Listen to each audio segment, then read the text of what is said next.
there tonight. Mike Mussina's 2-1 this postseason for the Yankees. Mike, a very poor start in game 1 against the Diamondbacks. 3 innings, 5 runs. He had a terrific first season for the Yankees with a record of 17-11. First pitch is strike to Tony Womack. 2 out of 15 in this World Series. Both hits came last night. The problem was not getting runners on for Arizona. It was bringing them home. No balls, 2 strikes.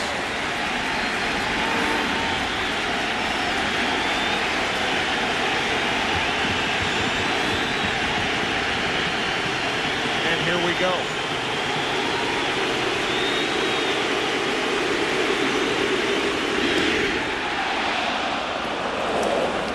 $55,000 umpires, amateur umpires, thought that was strike 3, but it's ball 1. 1-2 with Counsell and Gonzalez to follow.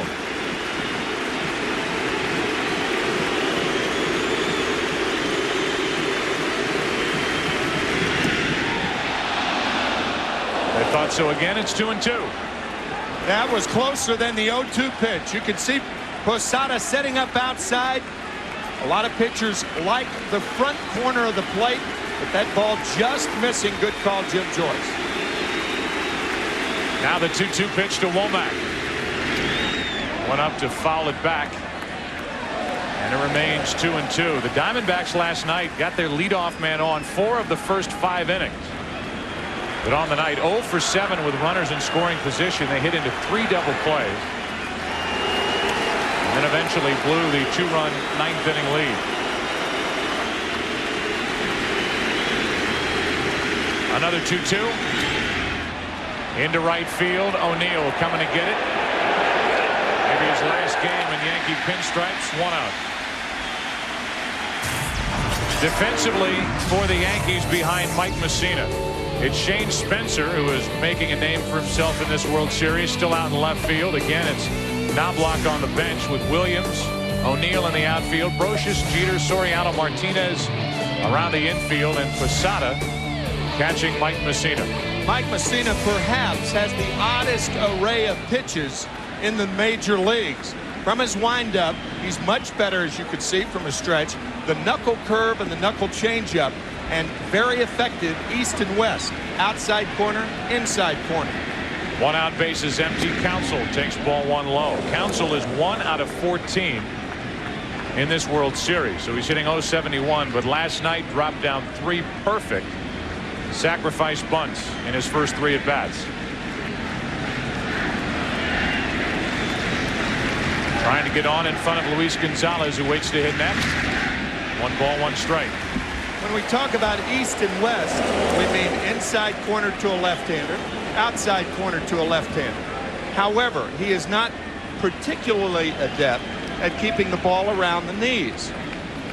Waist-high fastballs on both corners is his forte.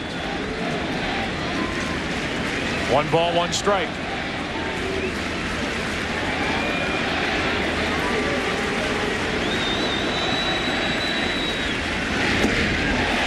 Ball, 2 strikes. When you talk to Joe Torre about that game 1 start for Mussina, in which he lasted 3 innings, allowing 5 runs on 6 hits and a 9-1 loss, all he says is he'll be better, and his teammates feel the same way, and the guys in the other dugout know that Mussina will be better in game 5 than he was in game 1. By the way, his first home postseason start as a Yankee.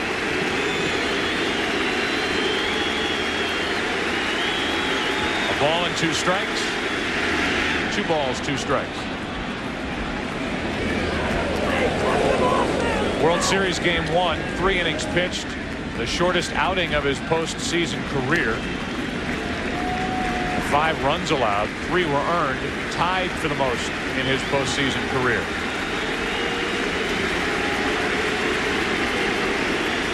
Two balls, 2 strikes with 1 out, nobody on in the first inning. 2 out. An example of the east-west effectiveness of Mussina. Watch the tailing fastball get Counsell. Front corner. Number 20.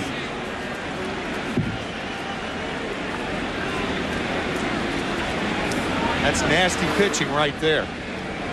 So now it's Gonzalez.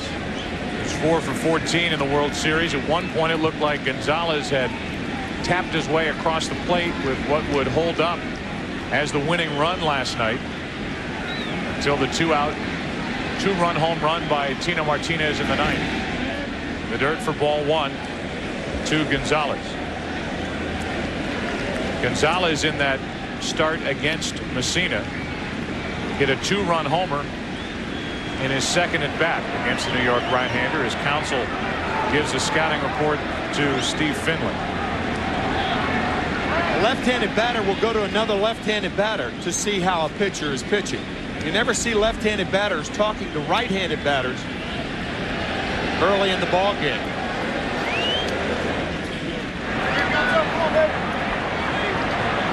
Counsel frustrated with his 1 for 15 start after being the National League Championship Series most valuable player.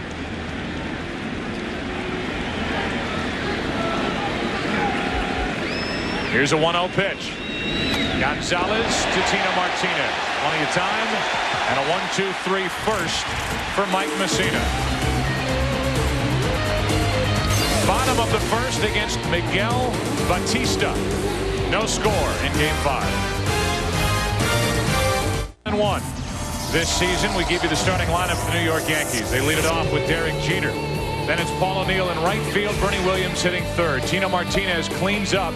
Jorge Posada bats fifth. Shane Spencer in left. David Justice moved down to the number 7 spot. He's the DH. Scott Brocious at third. And Alfonso Soriano is batting ninth. He's the second baseman.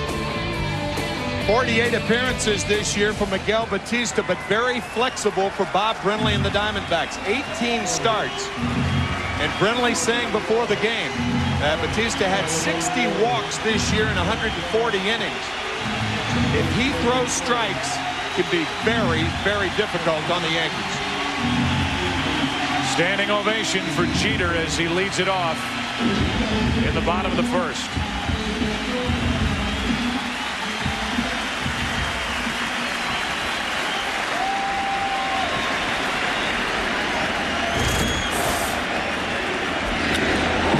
Into right field, pretty well hit. Sanders back to get it.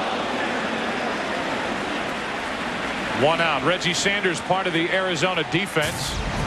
Batista throws 1 pitch to get the first out of the first. It's Finley in center, Gonzalez in left. And same on the infield. The exception is Rod Barajas.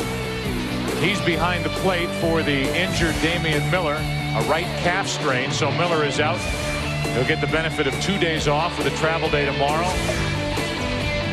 And Rod Barajas really struggled in trying to curtail the opponent's running game. Usually with stuff like that, a pitcher would have 35 starts a year, but surprising stuff for a spot starter, a hard breaking ball, and as we said, control could be the issue. 94 miles per hour for Miguel Batista, who's pitching on 10 days rest. Consider that during the regular season, he averaged only 2.9 days of rest between appearances. So he has had a week and a half to think about his first World Series appearance. 2 balls, no strikes as he falls behind O'Neill. A guy who came up with Pittsburgh as a Rule 5 acquisition in '92. Was up with the Marlins in '96, went to the Cubs in '97, Montreal '98, '99, half of 2000.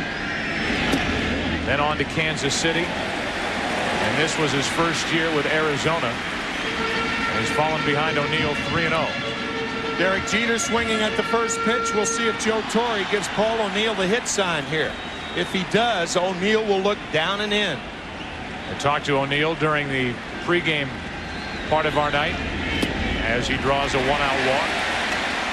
O'Neill, who came to the Yankees in '93 and has been right at the center of the success with Joe Torre at the helm, has played 9 seasons here, a .303 average over those 9 years, a member of 4 World Championship teams, 18 or more home runs the last 9 years, the longest streak by Yankees since Mantle. He has flourished here in New York. Only a .259 lifetime average in Cincinnati. But has he ever picked it up as a Yankee? Here's Bernie Williams. Williams 3 out of 14 in this World Series, while the Yankees as a team are hitting only .160. They've scored a total of 7 runs in the 4 games played. But it's been good enough to somehow win the last 2 games to even this series. Good play by Rod Barajas, his first World Series appearance. And only his second appearance in this postseason. And it was the best way to find it out. He found out about 2 hours before game time that he was catching instead of losing sleep last night. Damian Miller on your right, the everyday catcher for the Diamondbacks, and so valuable to this team. It's Barajas tonight. The Yankees may test him before the end of the night. Had the worst percentage in throwing out potential base stealers in the National League with a minimum of 30 attempts. You combine that with Batista. Opponents were 24 for 30 against this right-hander and stealing bases against him. Now it's 6 in a row out of the strike zone from the hand of Batista, and a visit from Barajas. Yeah, our parting words from Bob Brenly today. Good stuff if he has good control. Bob Welch now behind, Bob Welch, the pitching coach, behind Bob Brenly. The one thing that you see with pitchers who have control problems, they carry their hands lower because the pitches, for the most part, are easier to control. We talked about Brian Anderson, the left-hander, the other day, bringing his hands down. And you could see Batista releasing the ball with the hands at his waist. On 2-0. That misses. It's 3-0.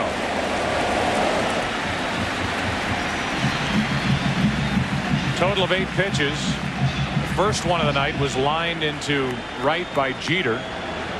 And a 4-pitch walk to O'Neill, and it's 3-0 on Bernie Williams with Tino Martinez on deck. Swinging on 3-0 and a flare into left for Gonzalez. There's a big out for Miguel Batista, 2 away. After 7 straight balls, I don't think you give Bernie Williams the hit sign right there. Paul O'Neill, it's different. 3 in a row. But Batista had thrown 7 in a row, and this one may have been out of the strike zone. I do not think that's good strategy, hitting 3-0 after a pitcher has thrown 7 straight balls. Big hand for Tino Martinez as he steps in.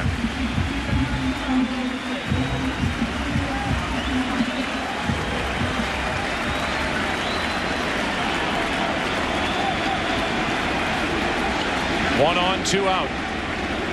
Martinez had been 0 for 10 in this series prior to that 9th inning home run. His first hit of this series tied the game last night. Here he takes ball 1 in the dirt.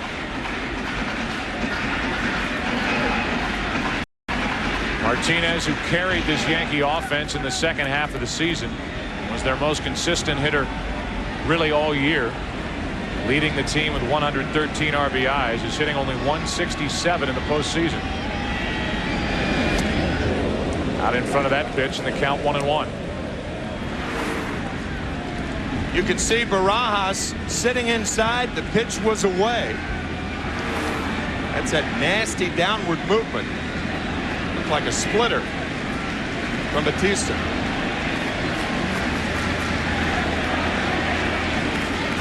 A 1-1 foul. Batista's had 2 very good starts this postseason. He won Game 3 of the division series in St. Louis with 6 innings, allowing 2 runs on only 3 hits. And then in Game 2 of the National League Championship Series against Atlanta, he went 7, allowing 3 runs on 2 hits. And here he is 10 days later, starting Game 5 of the World Series with a series even at 2 games apiece. 2-2 on Tino Martinez.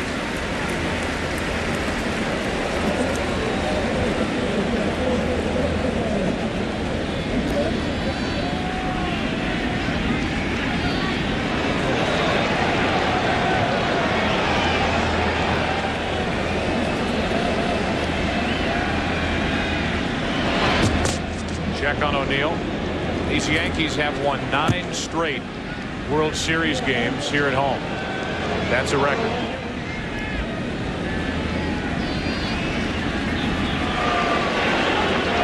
Winning 2-1 in Game 3 and last night 4-3 in 10 innings. Another check on O'Neill. The 2-2 count on Tino Martinez at the plate.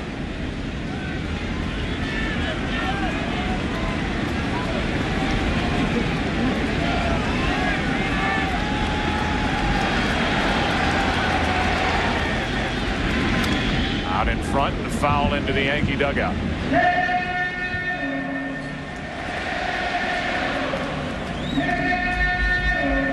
With 2 out and a runner on first, the more looks at a pitcher by Paul O'Neill, the more inclined he is to run. So the more foul balls, the more inclined he will be to take off. A guy who at the age of 38 stole 22 bases this season. And another throw over by Batista.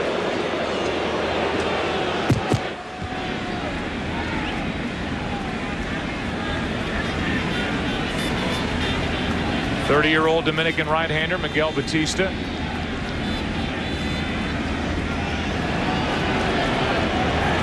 The 2-2. Lined fair down the right field line. Takes a hop, goes right to Reggie Sanders. First and third, 2 out on a single by Tino Martinez.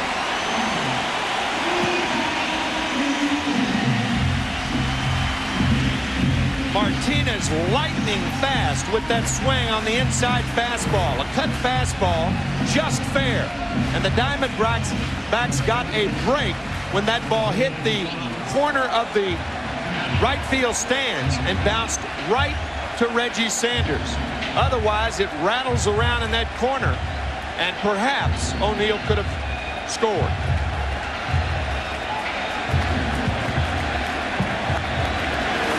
O'Neill showing the frustration as thought he might have a chance to score all the way from first on that ball down the line. Now it's Jorge Posada. Runners at the corners, 2 out.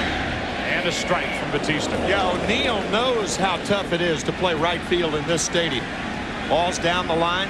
If there is no fan interference, it can rattle around there, hug the wall, allowing that runner to score, as you see in that area right in there.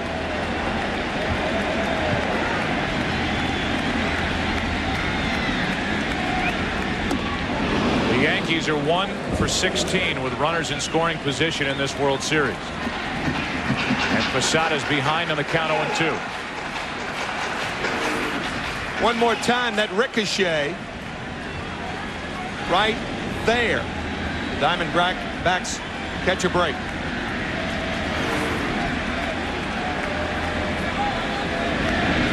Posada strikes out in the first inning is over.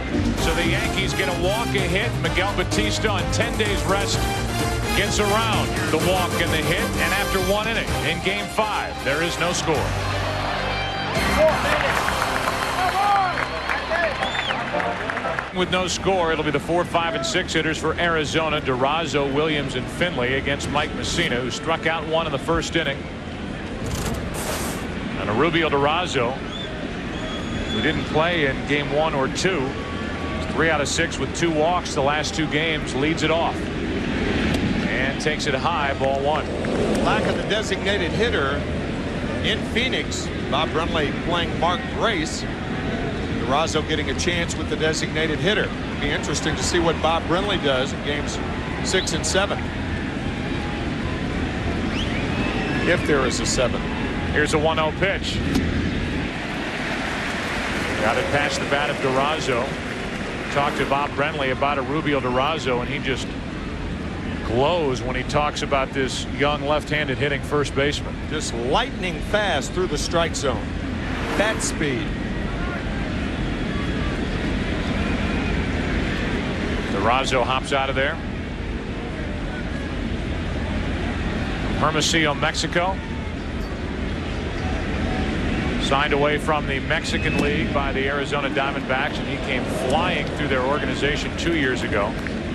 Last year slowed by a couple of wrist injuries. And this year, a lot of his playing time was cut down by a bad back. Speaking of a guy who's had his fair share of injuries, Matt Williams waits on deck. Here comes a 2-ball 1-strike pitch to Rizzo. Into center field, Williams. 1 out. Nice moment before the game here at Yankee Stadium when one of the most beloved Yankees to play for this organization stopped by, waved to the crowd. Don Mattingly, Donnie Baseball, and after throwing out the ceremonial first pitch, came over to Mayor Giuliani and gave him his jacket.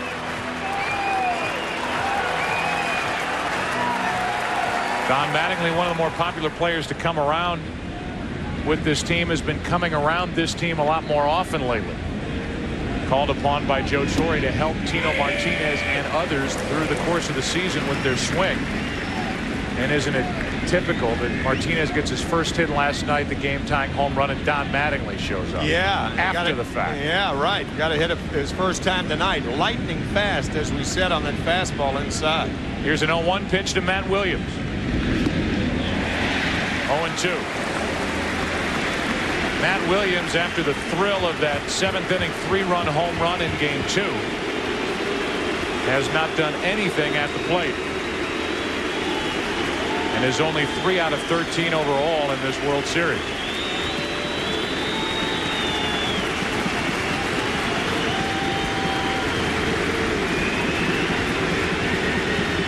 Here's an 0-2. 2 out. Joe, there have been as many bad swings thus far in this World Series as any in recent memory. You could see Matt Williams front side way out of there. He misses this ball by about 6 inches. But it's not exclusively Matt.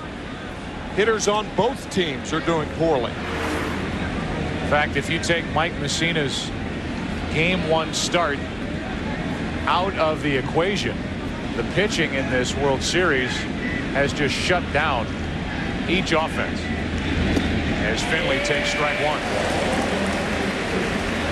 The numbers for Finley in this World Series: 2 out of 10.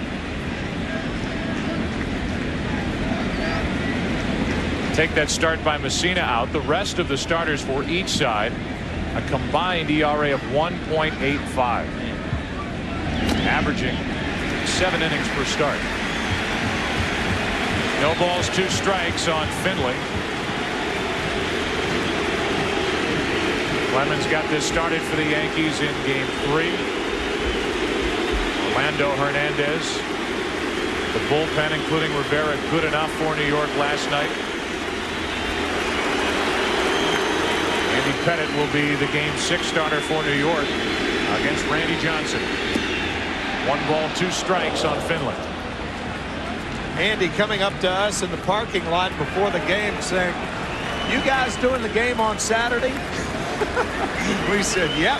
He said, "Well, I want to remind you to wish my son Josh, who'll be 7 on Saturday, a happy birthday. So we'll do it prematurely, Andy. How's that?" Here's a 1-2 pitch. 2-2. That's a pretty good Deer Park, Texas accent you got going. Yeah. I've worked on that for a long time. I'm sure you have. Home plate umpire caught a piece of that pitch in the dirt. It came up and got him, and Jim Joyce is walking around trying to shake off the pain. It got him on the right arm. It got Jim because it did not get Posada. Jorge going to his right and off the right arm of Jim Joyce. Joyce is joined by Dana DeMuth at first base, Steve Ripley at second, Mark Hirschbeck at third, Ed Rapuano down the right field line, and Dale Scott down the left field line. They're looking at the hand or wrist of Jim Joyce.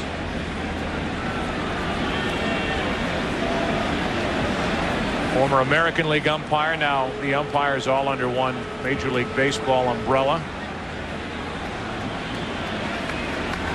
Gene Monahan, the trainer for the Yankees, the head trainer. Steve Donahue, the assistant trainer, looking at Jim. Appears to be all right. That's his strike calling hand too. See if that right hand is tucked behind his back on the next pitch. Looked like it was tucked there, but it Nope, came up and hit Jim on the right forearm, right below the elbow, it appeared. 2 balls, 2 strikes. 2 out, nobody on, and Finley looking for the first Arizona hit.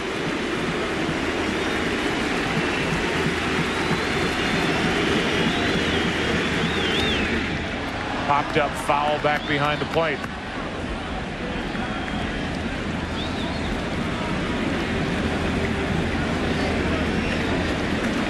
So Finley in a battle with Messina. Question is who will take a 3-2 advantage out to the desert. Travel day tomorrow and then game 6 on Saturday night. Another 2-2. And Jim Joyce is thankful that Posada got his body in front of that. It's 3-2. Yeah, the Diamondbacks will be flying to Phoenix tonight, arriving about 5 a.m. The Yankees will not travel until tomorrow. That is pretty standard practice since the Yankees are home. Get to sleep in their own beds, says Joe Torre.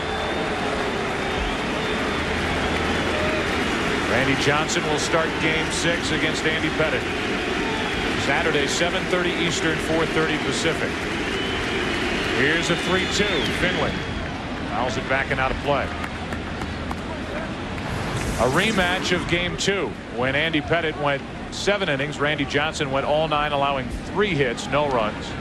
Andy Pettitte really threw the ball well that night, but was matched up against Randy Johnson, and nobody was going to beat Randy Johnson in game 2. And the big blow, as you said earlier, the 3-run home run by Matt Williams against Pettitte.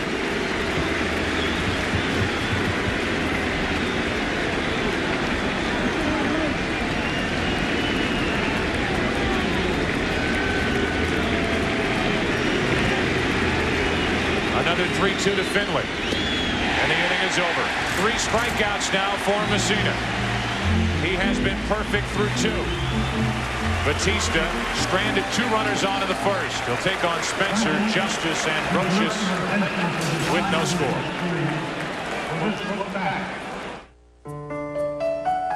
Score, bottom part of the order for New York against Miguel Batista. We're allowed a 1-out walk. And a 2-out hit to Tino Martinez, but struck out Jorge Posada to strand 2. And on a 95-mile-an-hour fastball that counts 0-1 on Spencer.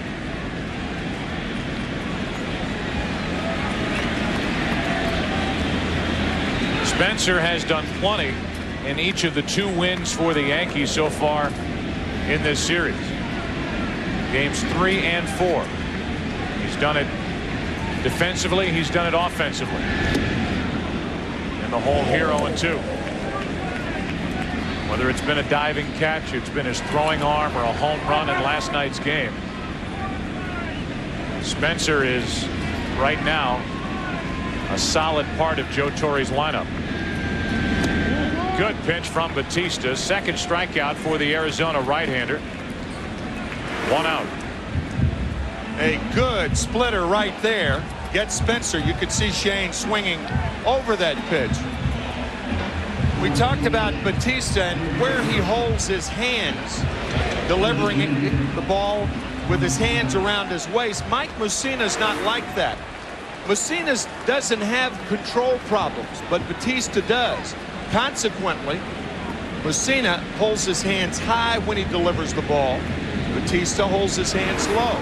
Usually the lower a pitcher carries his hands, the more problems he has with control. Missing with ball 1 to David Justice, whose only hit came because Craig Counsell lost his footing in last night's 9th inning.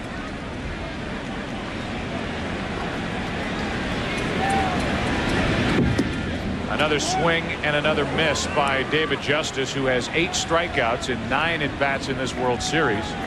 Yet Joe Torre continues to put his name in the Yankee lineup. Chuck Knobloch has been on the bench. Spencer has been in there. Justice has stayed in there. The grounds to short. Stayed down for Womack, and Tony stayed down on it, 2 away.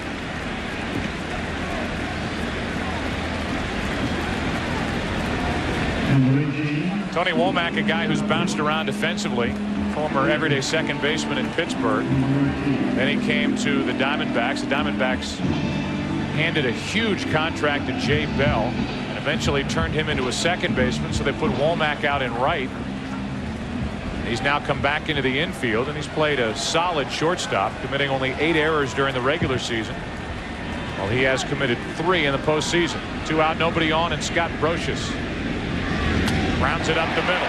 Diving stop, Counsell. What a play, inning over. Craig Counsell to his right took a hit away from Scott Brocious. He always lets you know he's in the game. Might not be with a bat, with the glove. We know he's in game 5.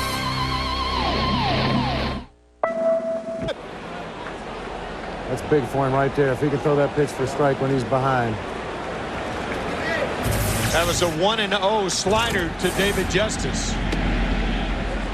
Reggie Sanders takes a pitch high for ball 1, and we're underway in the 3rd inning with no score. Most major league pitchers who can throw breaking balls in fastball situations are going to be effective, and Bob Brenly, an ex-catcher, knows that. Talking to his pitching coach, Bob Welch, as Sanders pops one down the left field line. It's hooking into the seats and foul. 1 ball, 1 strike. Bob Welch, who actually pitched in the World Series with the Dodgers against the Yankees in both 1978 and 1981, and his season in 1990 of 27-6 was one of the best pitching seasons in the last 20 years. Here's a 1-1. That's strike 2. 1 ball, 2 strikes on Sanders as Messina looks for his 4th strikeout. Grace to follow, and then Rod Barajas, the number 9 hitter, the catcher, filling in for Damian Miller.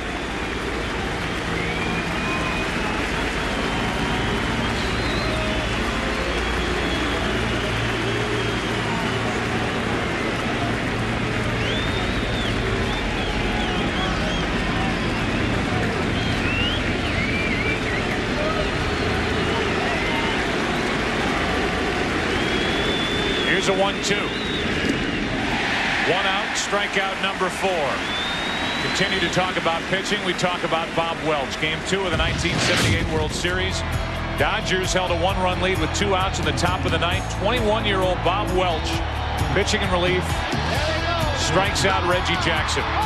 However, later Reggie hit a home run off Welch in the series. The Yankees won it in 6 games. Boy, that was a good Dodger team. Well, I'll say. Dodger team that kept the same infield together for 9 years. Steve Garvey at first, Davey Lopes at second, Bill Russell at short, and Ron Cey at third. Saw Yeager, the catcher, who was there for a long time. Actually is credited with developing that flap that hangs down from a catcher's mask to protect the throat. Now most catcher's masks, if they're not the hockey style mask, have a wire instead of that flap hanging down for extra protection, so a ball doesn't get up under the chest protector.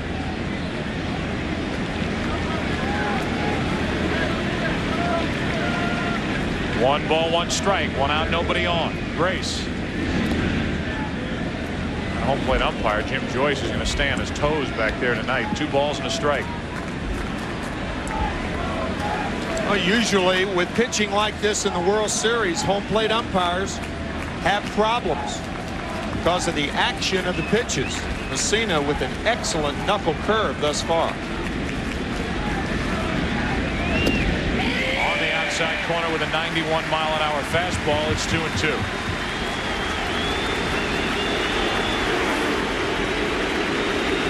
Might get to 2 strikes on Mark Grace, but he is very difficult to strike out. Messina struck out 4, 1 out, top of the 3rd inning, no score. Just inside for ball 3.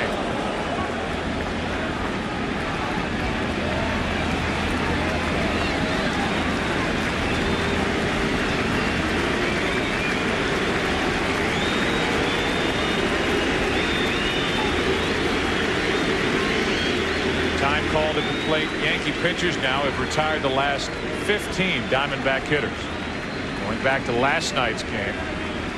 And after Stanton gave up a couple of runs, good work by Ramiro Mendoza, and then the typical work by Rivera to help the Yankees win. So with 2 strikes, Messina cannot put away Mark Grace. And the Diamondbacks have their first base runner, a 1-out walk in the 3rd inning. Barajas will come up this week. Fox NFL Sunday begins with America's #1 pregame show as JB, Terry, Howie, and Chris get you ready for kickoff. Then the Buccaneers will take on the Packers in an NFC Central battle. The Buccaneers coming off a dismantling of the Minnesota Vikings this past weekend, taking on Green Bay. Cowboys will also battle Kerry Collins and the Giants. Eagles and the Cardinals or other regional action. Coverage begins at noon Eastern, 9 a.m. Pacific here on Fox. Here's Barajas with his first at bat of the postseason.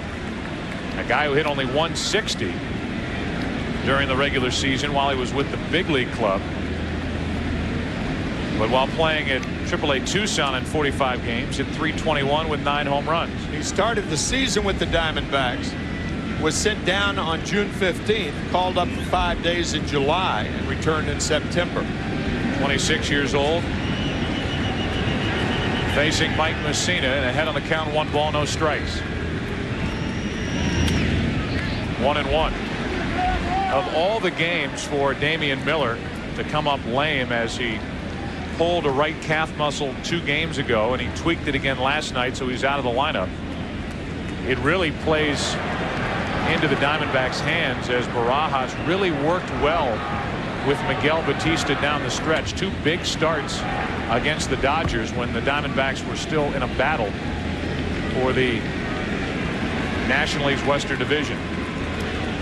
Division they won by 2 games over the Giants. That's foul. Count 1-2. I think if Damian Miller were a left fielder, he could have played tonight. But because he's a catcher and has to squat, that's what makes the calf muscle strain much more difficult and limits his mobility.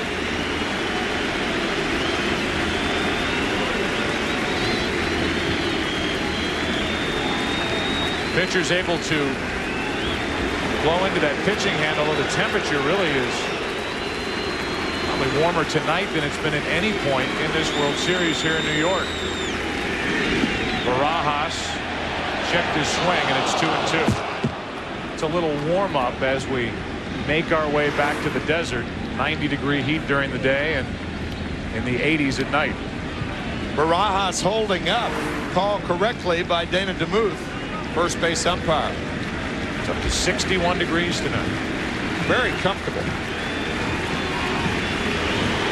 Grace at first with 1 out. He drew a walk. Barajas for the count, 2-2. Into center field, a base hit. First at bat in the postseason, and Barajas singles to center. It's 2 on with 1 out, and you can hear Eddie Rodriguez, the first base coach, applauding Barajas in his first World Series at bat. He's on with a hit. That's the best thing, as we said, to tell a young catcher 2 hours before the game that you're playing. No time to get nervous. Good at bat by Barajas. Now, facially, Barajas looks like John Franco, the excellent reliever of the New York Mets. A little bit, no? That's a no sale over here. No? 2 on, 1 out. Womack pops it into left field, and Spencer back to get it. 2 away, and the inning will be up to Craig Counsell. Grace almost too late getting back to the second base bag as Spencer threw in behind the runner. Mark Grace lackadaisical in his approach. I think Grace thought Spencer was going to third. There's Grace right there. Mark thinking Spencer's going to third. Whoa!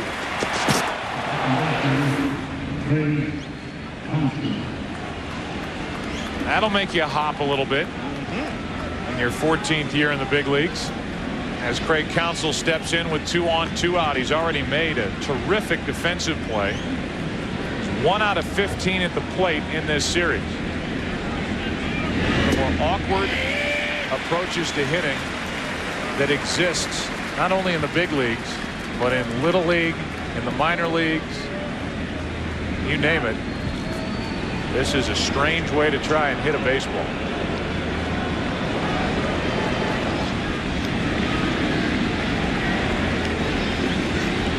Two on, two out. A strike and a throw behind Grace, who's able to get back. Even with Posada popping up to throw down to second, the home plate umpire, Jim Joyce, gave Messina the strike. It's a good play by Posada because Mark Grace is not a fast runner, so he has to cheat somewhere. He has to try to get an extra step or two. And Jeter trying to slip in behind Mark. Nothing doing. Grace is thinking, what are you guys trying to do to me? Yeah. First Spencer and now Posada. Here's a 0-2 from Messina, who has struck out 4. Posada dropped it, tags him. Counsell has struck out twice, and Messina gets around a walk and a hit. Diamondbacks get their first base runners, and we go to the bottom of the 3rd inning. They call him Moose for obvious reasons. No score, bottom of the 3rd. And some of the great moments of the 2000. Troy, I know you got out for a reason. You're worried about getting hurt. Against the right-hander, Batista, who has settled in, retired 4 in a row with a couple of strikeouts, throwing hard tonight. And he hits the inside corner with strike 1. Soriano 2 out of 13 in the World Series, hitting .261 in the postseason. And Batista may be surprising the Yankees so far, but he's not surprising his manager, Bob Brenly. Mark Grace was Batista's teammate with the Cubs in '97. He gives us these words about tonight's starter for Arizona, Miguel Batista.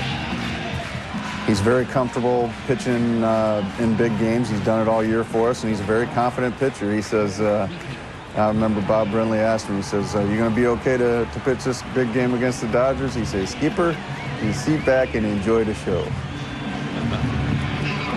Well, he is on a big stage here. Bigger game than a divisional rivalry with the Dodgers or the Giants. Those 3 teams battled down the stretch in the National League West. Now it's the World Series, and he's trying to pitch around the leadoff hit as the Yankees put their leadoff man on for the first time tonight. No sitting back either for the Yankees. If the Yankees had to choose one man to get on base as the leadoff batter, it would be Soriano because of his speed. Stole 43 during the regular season, and again inside on Jeter, as the Diamondbacks have done since the curtain came up on this 2001 World Series. Derek has seen a steady diet of fastballs inside. Interestingly, the ball he hit for a home run last night, a slider from Kim. Here's a 1-0. Soriano running. Barajas throw. Got it. Rob Barajas was a late addition to the lineup for Arizona. He threw out only 12.9% of potential base stealers. Damian Miller's teammates are getting on him in the dugout because Barajas has a hit, and now he throws out Soriano, trying to steal for the first out in the 3rd inning. He had a good pitch to handle and came out of the chute very well, and a quick tag by Womack. Fine play by Barajas. Now the 2-0 pitch to Jeter, the opposite way and foul. Perhaps the hit and run was on that play, but a lot of times when a pitcher crowds a hitter with the fastball, it binds him up. But the Diamondbacks very happy, obviously, that Barajas made the play. That is a strong throw in a big situation by Rod Barajas. Throws like that were not in the scouting report. No. The Yankees scouts put together on Barajas. Another pitch up and in on the hands, 93 miles an hour, and the count 2-2. You can see Barajas sitting outside. Batista said, I'm coming inside. So there's the combination of Barajas and Batista. Barajas trying to calm down Miguel Batista, who missed his target by plenty but got the strike on the foul ball. 2-2.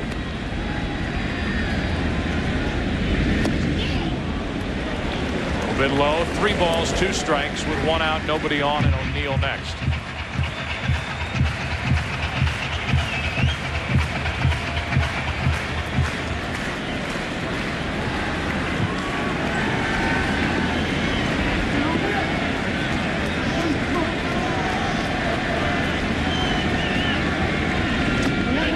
awkward swing, struck him out. Third strikeout for Batista. Second out here in the third inning. Remember Bob Brenly's comment, in a fastball situation, if he can get this pitch over, he's going to be effective. He doesn't get it over, but it's enticing enough to Jeter.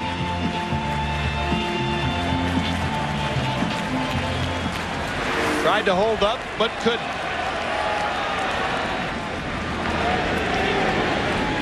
Jeter frustrated with that swing, and his 2 at bats so far tonight against Batista. 0 for 2, and now 2 out of 18 in this series. Here's O'Neill, and there's strike 1. Good pitch down and in. Another slider out of the strike zone. That's the thing with that high leg kick. Once you plant that right foot, it's very, very difficult to stop movement. That high leg kick, you see more check swing strikes than the other way. Off to the left, and it's 0-2. 7:30 Eastern, 4:30 Pacific. The Yankees and the Diamondbacks game 6 on Saturday night, and a rematch of Andy Pettitte against Randy Johnson. And if there is a game 7, it'll be Roger Clemens against Curt Schilling.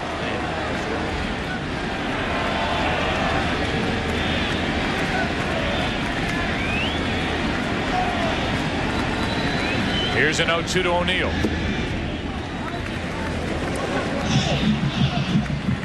On deck is Bernie Williams. O'Neill walked his first time up. Think back to that first inning walk, a 4-pitch walk, then 3 in a row out of the strike zone to Bernie Williams. The Yankees let him swing, and he popped into left for the second out of the inning. Then a hit by Tino Martinez down the right field line. Set up first and third, but Posada struck out. And that 3-0 pitch to Bernie Williams could have been a ball. We said it at the time. In our view, that was not the time for Bernie Williams to be swinging 3-0. If a pitcher wants to get wild, you try to let him get wild. But when Williams flied out to left, that got him settled down. The 2-2 pitch. O'Neill to the shortstop, Womack. Miguel Batista is doing exactly what Bob Brenly thought he may do. Surprise starter Rod Barajas took care of the first out of the inning by getting Soriano. Batista got the next 2, and we go into the 4th inning with no score. Diamondbacks have won. Arizona has the heart of its lineup: Gonzalez, Durazo, and Williams against Mike Messina. Gonzalez hit one hard to first, but grounded out to Martinez back in the first, and there's ball 1. I was just thinking about that, Joe. Luis Gonzalez is picking the ball up very well against Messina. A line drive out his first time up, the home run, the 2-run shot at Bank One Ballpark. And laying off 2 pitches to go up in the count 2-0. Game 1, 3 innings pitched, 5 runs on 6 hits. Tonight, 3 innings pitched, 1 hit, 5 strikeouts, and no runs. 2-0 pitch to Gonzalez. Good pitch. Breaking ball on 2-0, like we heard Bob Brenly talk about with Miguel Batista. It's 2-1. Took just enough off of this pitch. Almost had a screwball movement to it. Posada almost didn't catch it. Yeah, snow cone. Here's a 2-1 pitch. 91 miles an hour to get it by the bat of Gonzalez. 2-2. Once you show him a 2-0 changeup, then you've reestablished the fastball. Durazo and Williams will follow.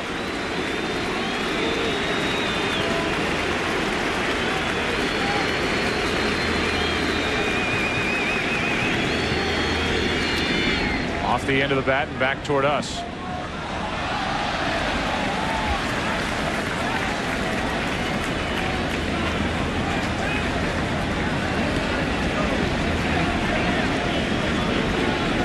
It was the second at bat back in game 1 against Messina. Gonzalez took a pitch down and in. Messina missed his target by a couple of feet. And Gonzalez hit it deep into the seats in right.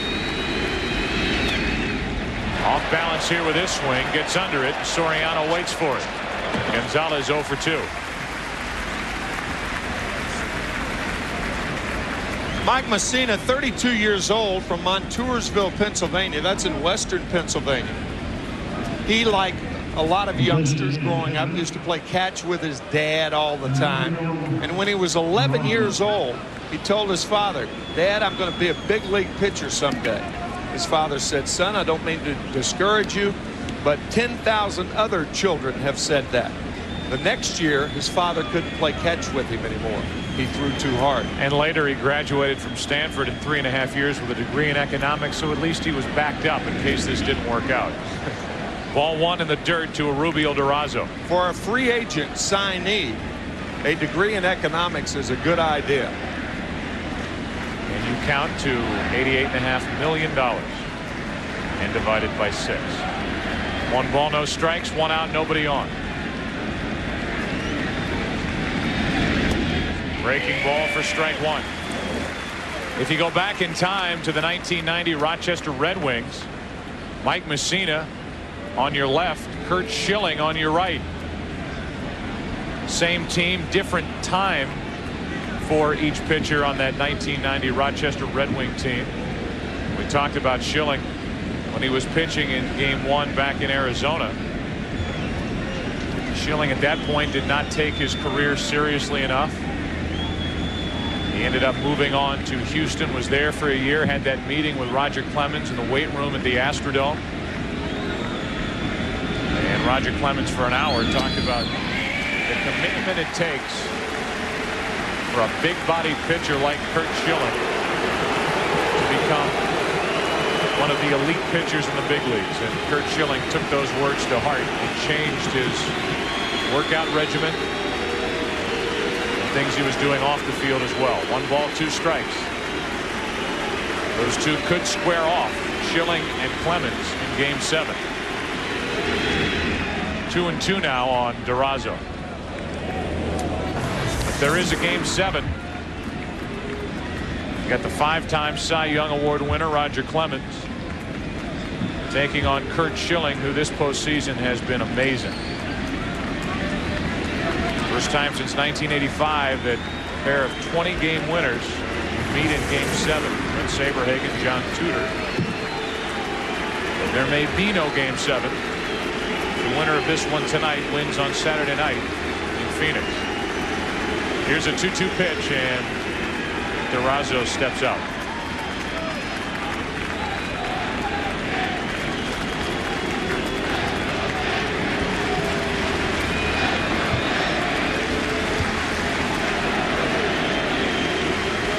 One out, bases empty. Durazo strikes out. 2 gone. 6 strikeouts for Messina. Messina has everything working so far tonight. The knuckle curve out of the strike zone, as it often is when it's effective.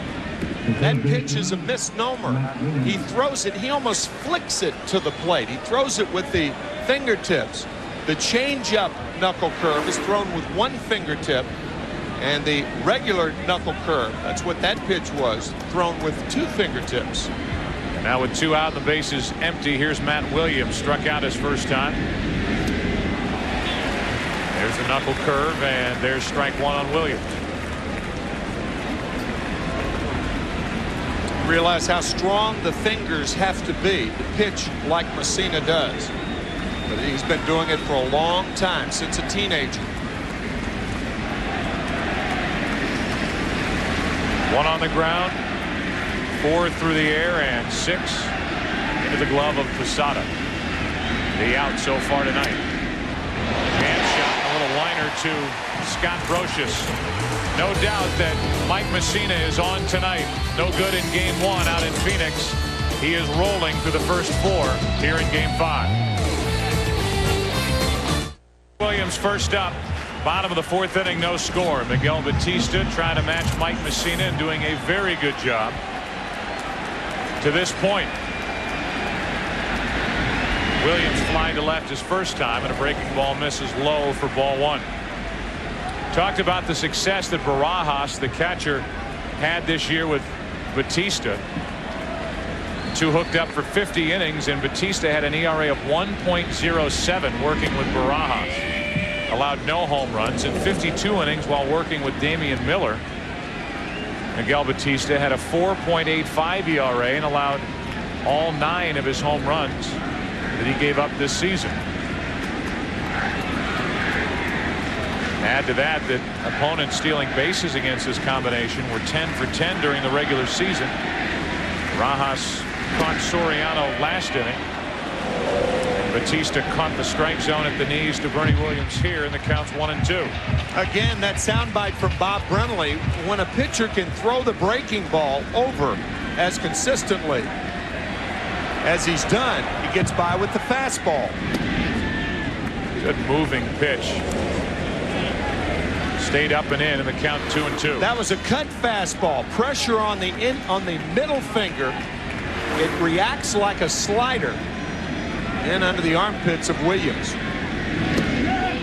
Missing the outside corner barely, and the count's full.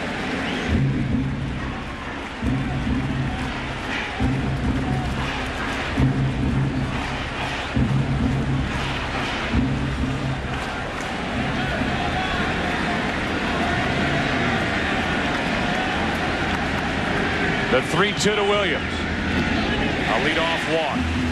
Second walk handed out by Batista tonight.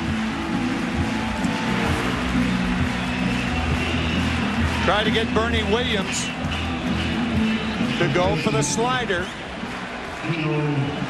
Bernie not biting. Here's Tino Martinez. Single down the right field line his first time up. Ball that hit off the railing and kicked to Reggie Sanders in right field, which eliminated any chance of Paul O'Neill scoring from first back in the first.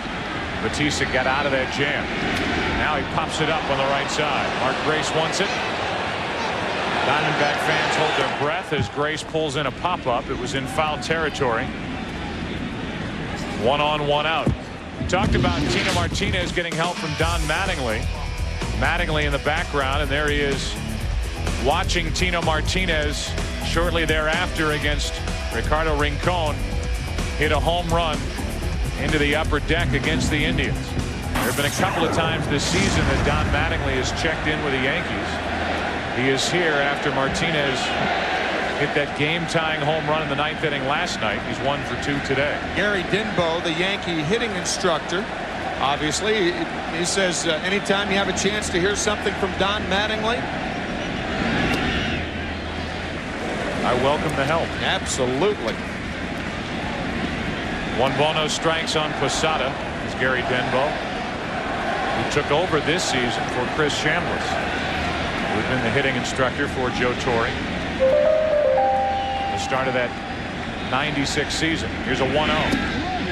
On the inside corner, good moving pitch, and it's 1-1. Again, the slider. So Batista, when falling behind, has been very effective with the slider to left-handed hitters thus far.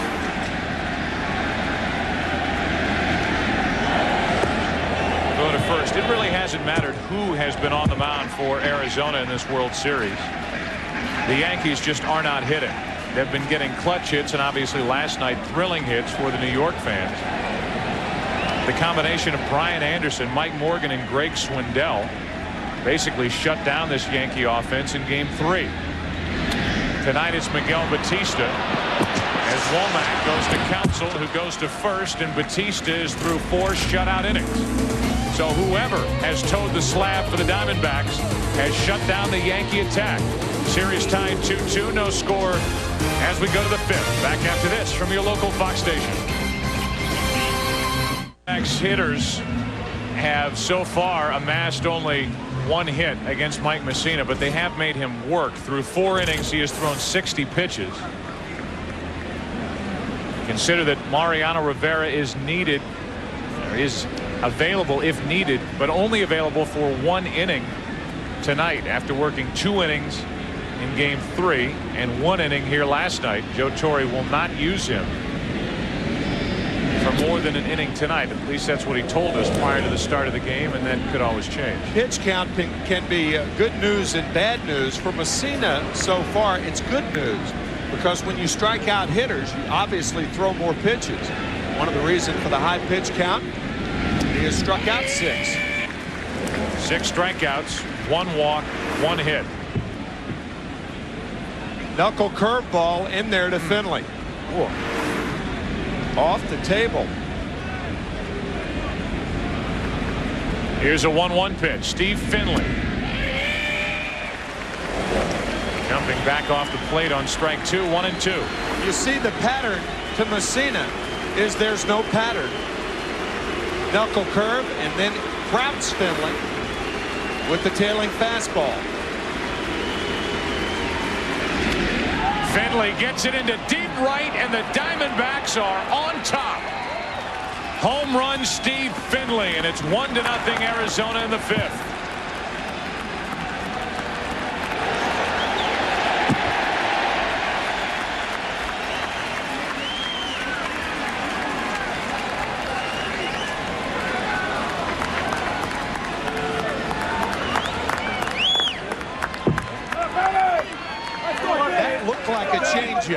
Could have been a backup slider.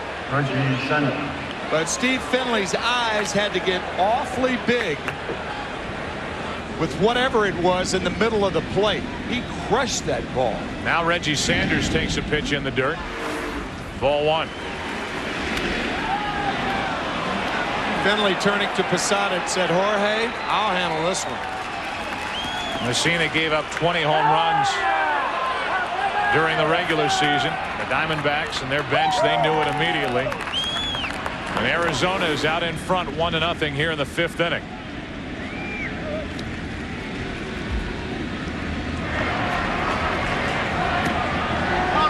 First World Series home run for Steve Finley, who, as we mentioned, was 1 out of 12 in '98 with the Padres against the Yankees. It's into the seats foul, 1 ball, 1 strike.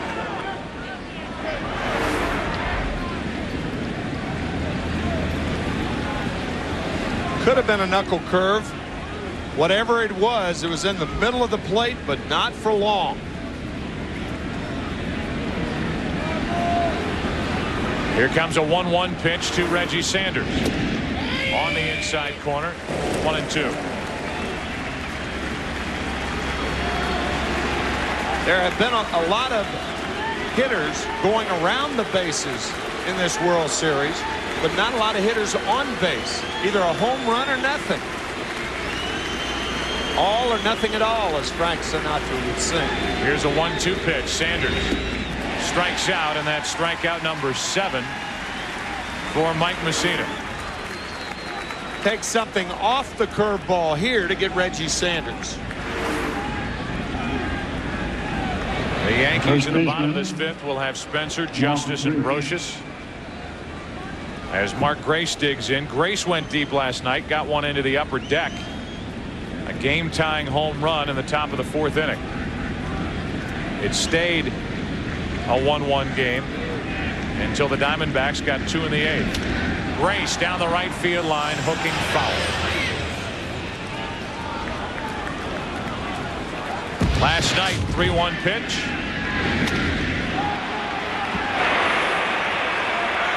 And Mark Grace, who hit 15 home runs during the regular season, tied the game at that point 1-1.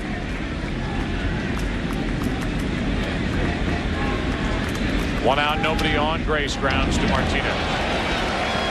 2 out.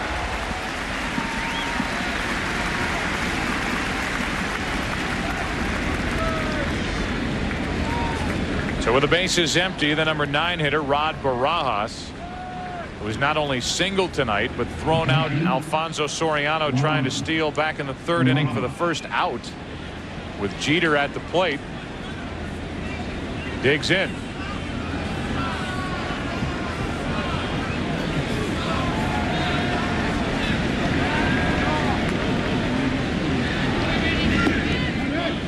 Low for ball 1. That home run took the Yankee crowd out of the game momentarily. But keep in mind that the Yankee crowd was out of the game last night with 2 out in the bottom of the 9th inning. And it was Tino Martinez who took the first pitch that he saw from Byung-Hun Kim. Got it just over the wall in right center field.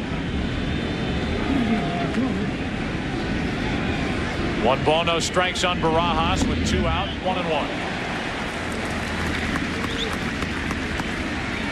So here are the Diamondbacks trying to stop the momentum that is gathering for the Yankees with their victories in games 3 and 4, especially the way they did it last night in almost unbelievable fashion to beat Arizona. We mentioned it at the top. The Yankees, by coming back and winning that game, became only the 3rd team in World Series history to win a game when they entered the bottom of the 9th inning down by 2 or more runs.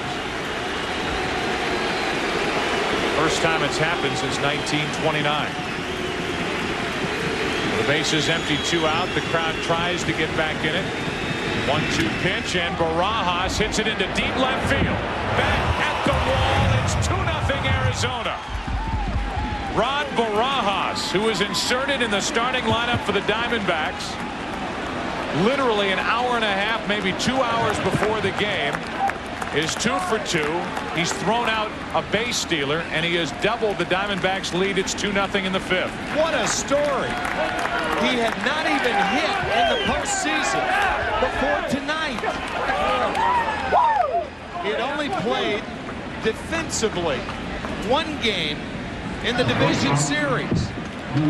Make that 2 games in the division series. My goodness. What a story.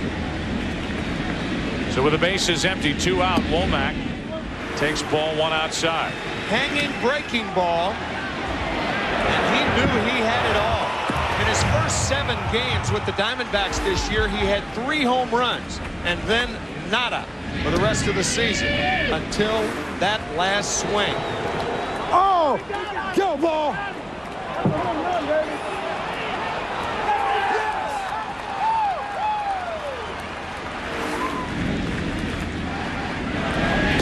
There's a strike to Womack, and it's 1-2.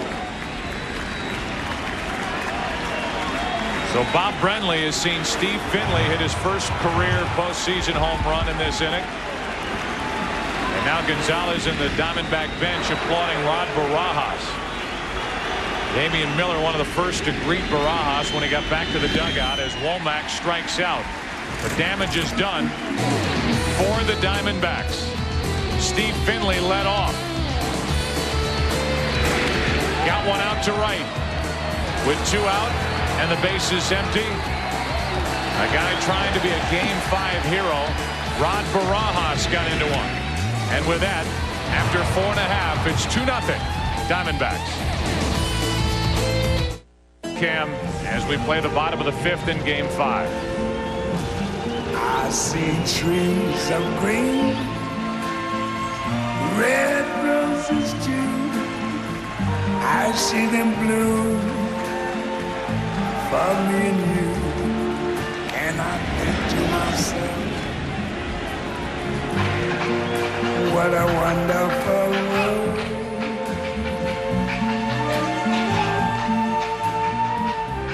I see skies of blue and clouds of white, the bright blessed day. Dogs say goodnight. A little high, 1 ball, 1 strike. Thinking of that song and thinking of this being our last game in New York. This 2001 season. All this city has been through since September the 11th. The moments that baseball has provided fans at this stadium have been truly memorable, and just as memorable, the musical tributes that we have witnessed here at this ballpark and in ballparks across the country this postseason. As Spencer has the count now, 2 balls, 2 strikes. Musical tributes here at Yankee Stadium have been breathtaking. They really have. The 2-2 to Spencer. Outside third, and foul ball, still 2-2.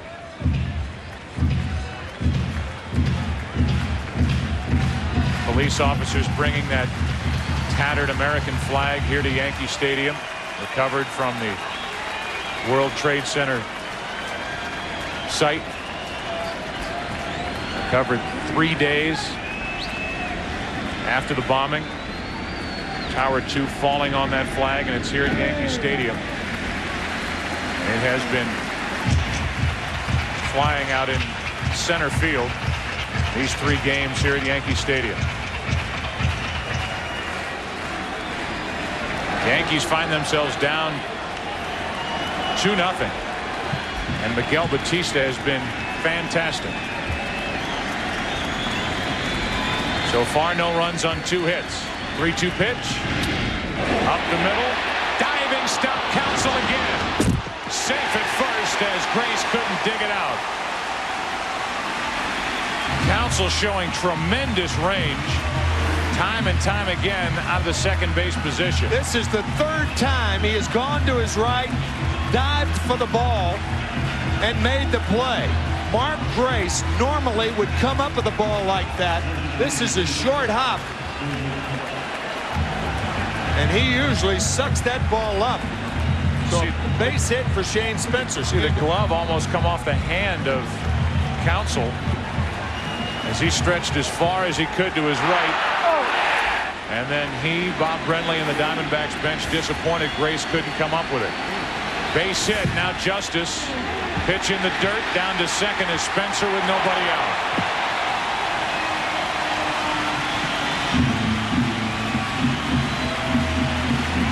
So the fine diving play by Counsell, but Grace unable to come up with the short hop, and now Barajas can't come up with the short hop. Spencer, an excellent base runner. He's not as fast as some Yankees, but excellent instincts on the bases. Takes second easily.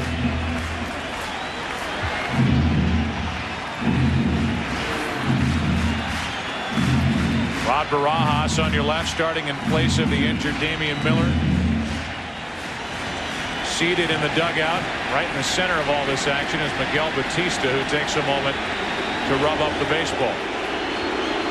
And Barajas pops up and runs out there to join him. The middle innings are the innings that concern Bob Brenly.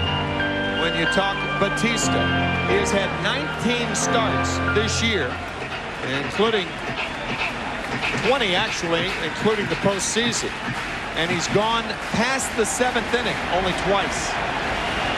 So these are danger innings for Batista. Justice, 1 ball, 1 strike. Remember, this Arizona bullpen is thin in the middle. The one guy they couldn't wait to get in the game got in there last night, Young-Hun Kim, and ended up pitching 2 2/3 innings. So he is available tonight out of the bullpen for Bob Brenly, even with all that work last night. 1-1 pitch. Tying run at the plate. Justice checks his swing. The count 2-1, and Barajas kept it at the plate. You've heard of catchers framing strikes. Watch Justice frame this check swing to make sure that third base umpire Mark Hirschbeck knew he didn't go around.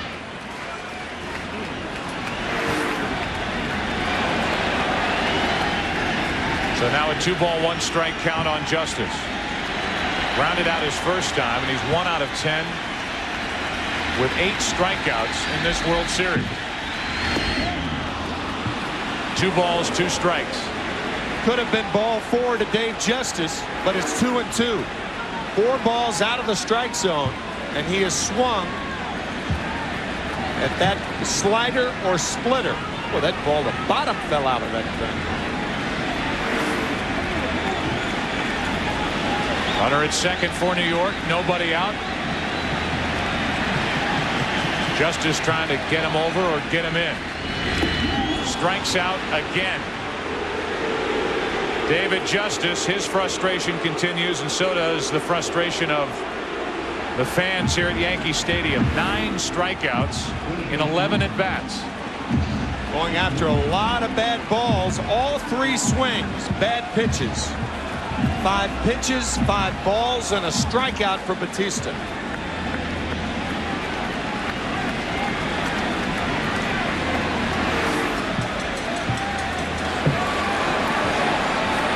So Justice keeps finding his name on the lineup card, but can't do anything at the plate as Brocious taps it foul. Not even a productive out for David Justice. He pulls the ball, fly ball to center field or to right field, pulls the ball to the right side of the infield. Then the Yankees have a runner on at third with less than 2 out to score a cheap run. Not so.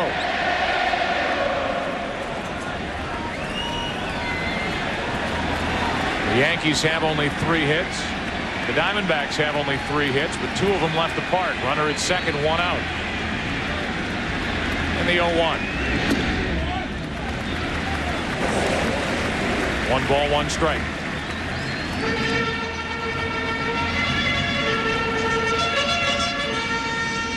One out of 18 in this World Series for the Yankees with runners in scoring position, an .056 average. They've scored a total of 7 runs in 4.5 games now. Yeah, they've been the Bronx winners so far in this postseason, but anything but the Bronx Bombers.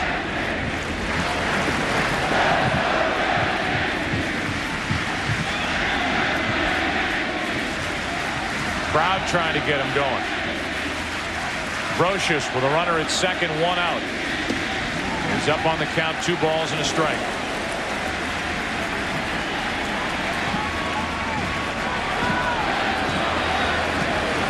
Diamondbacks with Batista on the mound tonight as opposed to last night. Curt Schilling pitching on 3 days rest.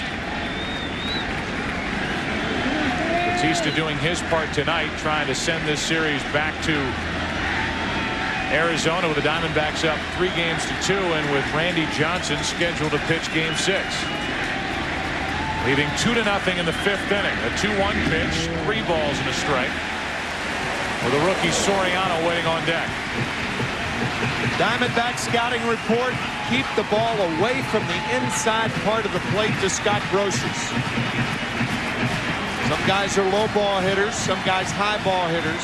Brocious, an inside hitter. Pitch number 65 coming from Miguel Batista. 3-1 pitch to Brocious.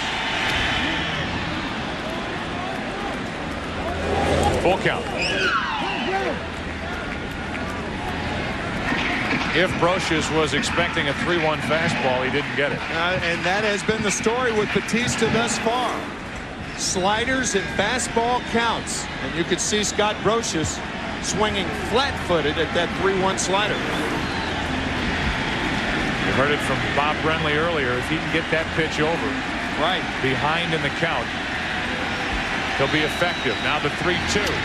Brocious pops it up down the right field line. Grace giving it a look, and it's out of play.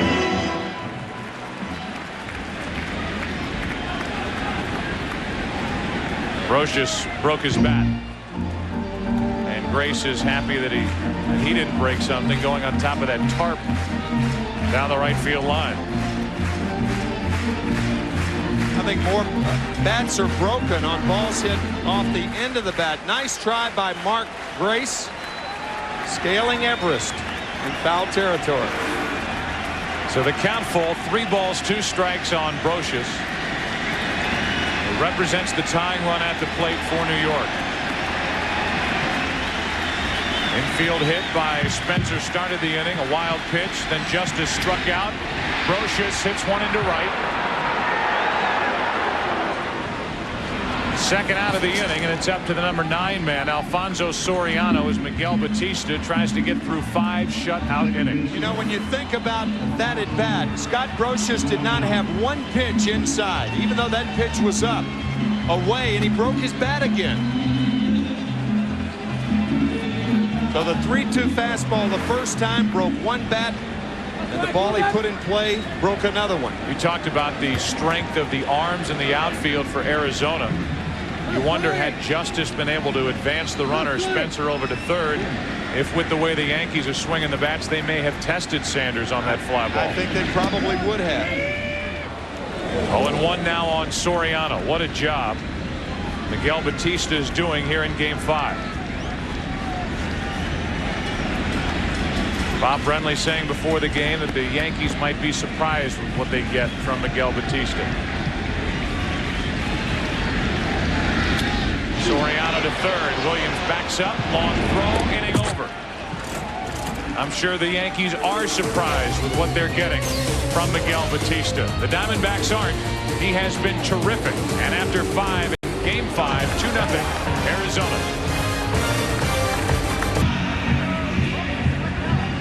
There's Michael Brenly, Bob Brenly's 15-year-old son, doing YMCA with a grounds crew here at Yankee Stadium. Yeah. Between the end of the 5th and the top of the 6th.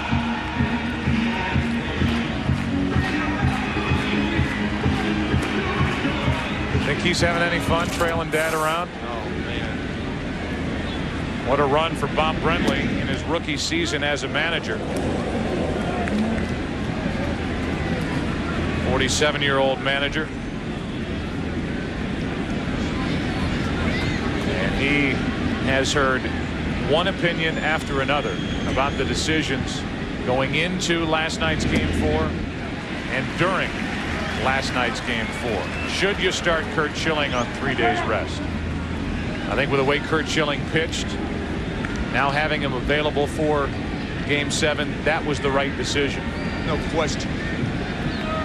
Then the question was, should he have come out after 7 innings? His counsel taps it at the plate, 1-2.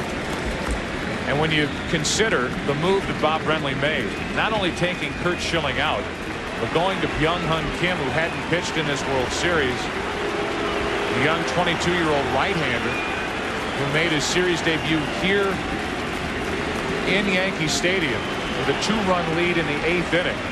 And Kim ended up striking out the side in the 8th inning. Whether you agree with the decisions or not made by Bob Brenly, you have to realize and give him the fact that he is not scared to make moves. Now, Arizona, brought to you by John Hancock, and the hits by Finley and by Barajas.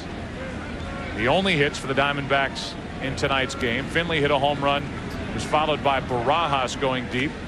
2 solo shots in the 5th inning. The critics of Bob Brenly last night want it both ways. And they try to work both sides of the street.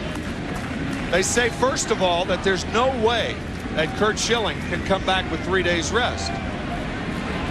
And then they say there's no way you take Curt Schilling out of the game and bring Kim in. The same critics. It's foolish, in my view. 1 ball, 1 strike on Gonzalez. Bob Brenly, the first rookie manager to guide his team to the World Series since Jim Fry did it with Kansas City back in 1980.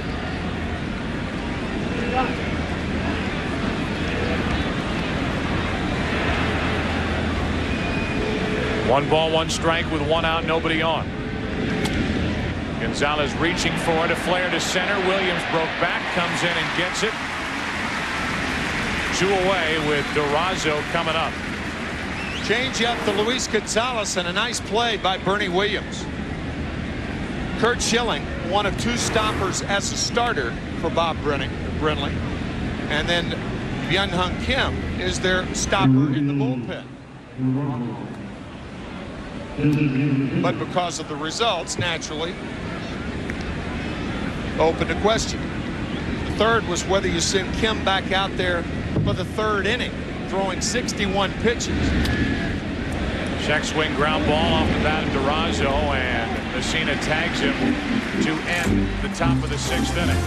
That's history. In the present, we go to the bottom of the 6th inning in Game 5 with the Diamondbacks up 2-0.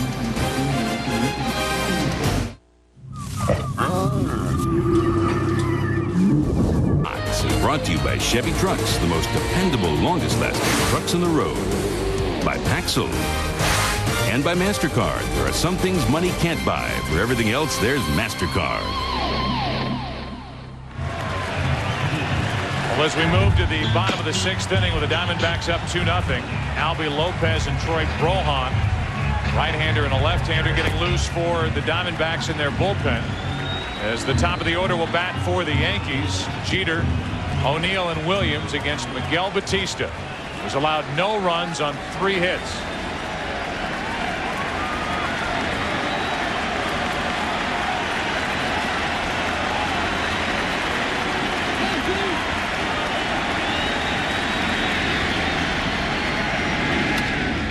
The middle, and a good start for New York. Jeter's 3rd hit of this World Series.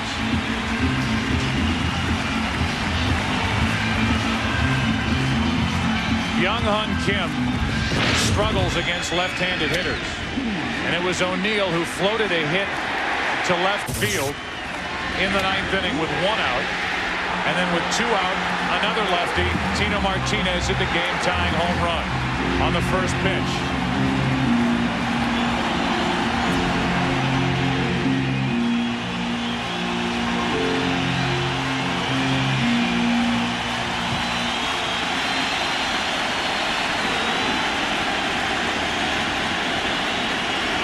O'Neill 0 for 1 with a walk. Strike 1. We mentioned it already. This crowd to their feet applauding Paul O'Neill, who has been here with the Yankees since 1993. They call him the Warrior. A player who, when Joe Torre took over this Yankee team, he was told, oh, he's a selfish player. Joe Torre, I tell you, he has seen none of that. Other than Paul O'Neill is a guy who wants to get a hit every time up, and if that makes him selfish, he'll take a team full of selfish players. As Batista steps off and looks at Jeter over at first. Kurt Simmons, an old teammate of mine who I know is listening outside Philadelphia, used to say, give me 25 selfish players with talent, we'll win a lot of pennants. O'Neill won in 1990 with Cincinnati, and then front and center for the Yankees since this run began back in 1996. 1 ball, 1 strike on O'Neill.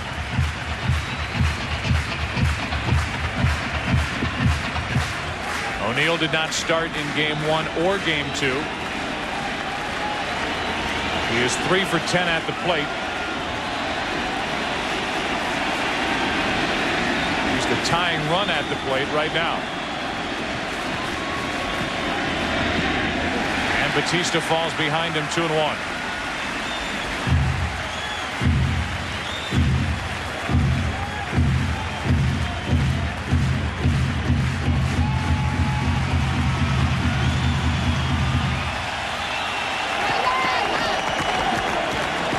Heavily O'Neill, Paul's wife. Paul has hinted that he will retire at the end of the season. He's never flat out said this is it, but he has hinted along those lines. It is widely regarded that this is his final game. The Yankee home pinstripes, and that's foul outside first to even the count at 2-2.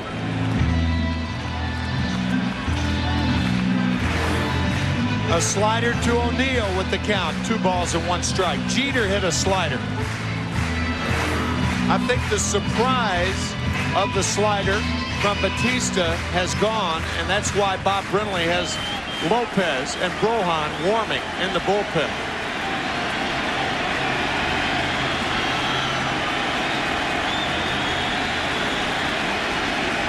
Here's a 2-2. 92 miles per hour with cut action on it, and on the hands of O'Neill, and it stays 2-2.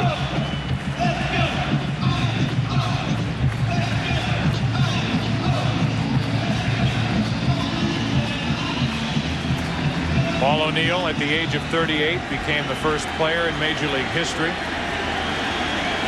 to hit over 20 home runs, steal over 20 bases. Hit 21 home runs, stole 22. Has not driven in a run in this World Series. He has hit 2 home runs this postseason, has 3 RBIs.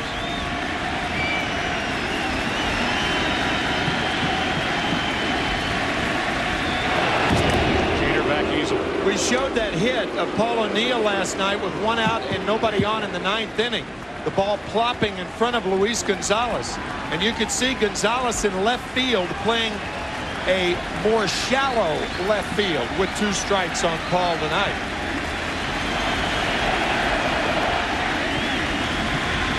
The 2-2.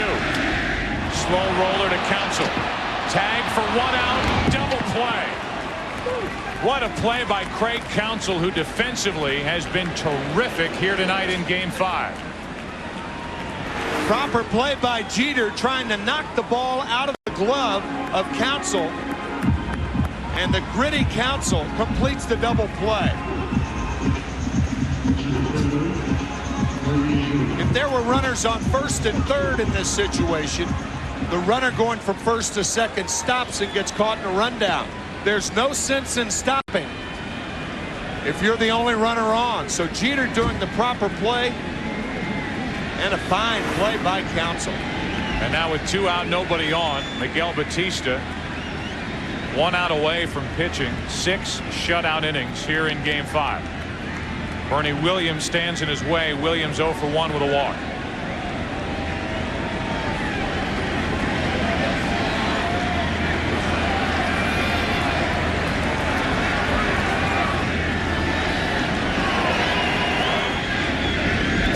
During the National League Championship Series, and Miguel Batista has a picture of Albert Einstein in his locker, and he lives by the philosophy imagination is unlimited.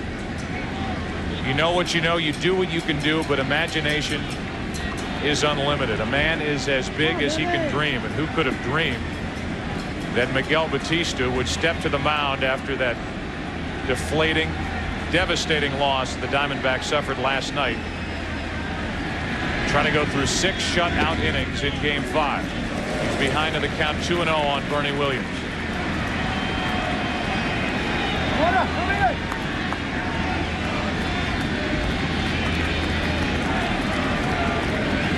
Miguel Batista now has allowed 7 earned runs over his last 6 starts, including the playoffs, in over 37 innings.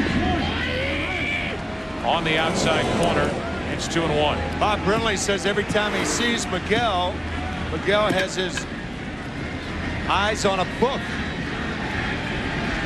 He is an aspiring author, wants to write a book. He has already written a book of poems.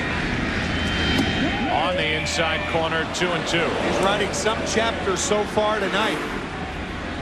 Good fastball on the corner to Williams. He's in the category of a journeyman right-hander. He's been with Pittsburgh, Florida, Chicago, Montreal, Kansas City. First year with Arizona. Pitching in the World Series. And the count stays 2-2 on Bernie Williams. Working on being a journalist right-hander. That's right.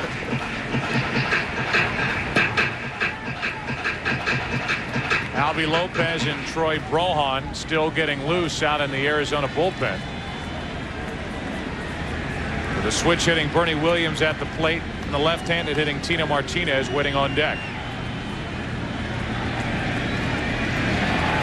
Crowd at Yankee Stadium quiet. Counsell again gets to go to his right, sets and throws. Craig Counsell, another strong play. What an outing tonight by Miguel Batista. He gets through 6 shutout innings. We go to the 7th here in Game 5. 2-0 Diamondbacks. Back after this from your local Fox station. And outpitched by Miguel Batista as the 7th inning rolls in, and Messina will deal with Matt Williams, Steve Finley, and Reggie Sanders. Bottom of the order doing the damage tonight for Arizona. The number 6 hitter Finley with a leadoff home run in the 5th inning. With 2 out later in the 5th, the number 9 hitter Rod Barajas, a late addition to the starting lineup for the Diamondbacks, hit a home run. It's 2-0.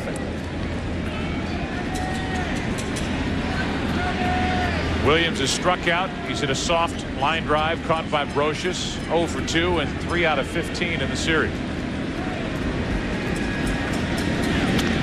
To the left side, Brocious. 1 away. Let's give you a look as we play in the 7th inning. The in-game box score. For the Yankees, brought to you by John Hancock. Jeter has a hit. Martinez has a hit. Spencer a hit. Soriano a hit. No runs. A couple of walks handed out. Along the way, Miguel Batista's racked up 4 strikeouts. Here is Finley, who got a 2-run inning started in the 5th with a home run. Ball 1 inside.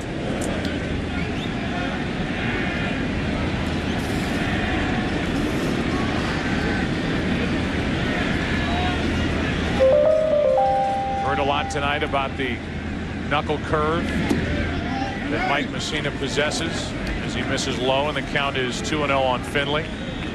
So far, Messina has thrown 90 pitches. 8 strikeouts to go along with 1 walk. And only 2 runs on 3 hits as Finley gets a base hit to right. He's 2 out of 3. Mike Messina has this to say about his special curveball. I'll throw it for a strike. I'll try to throw it in the dirt.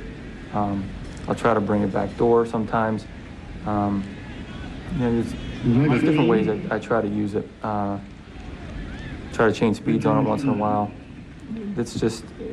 It's become an effective weapon for me, and now even more so that I do different things with it. He's had a good one tonight. He has, however, hung one to Barajas. I think the first pitch to Finley was a change or a backup slider, but clearly the one to Barajas was a knuckle curve that stayed on the inside part of the plate. And Rod gets his first World Series home run. What a game he's playing.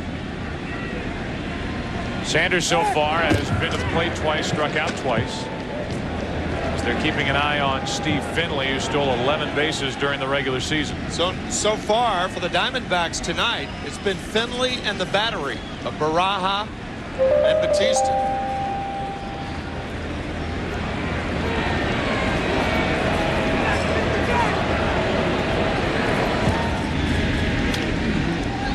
Strike 1 on Reggie Sanders.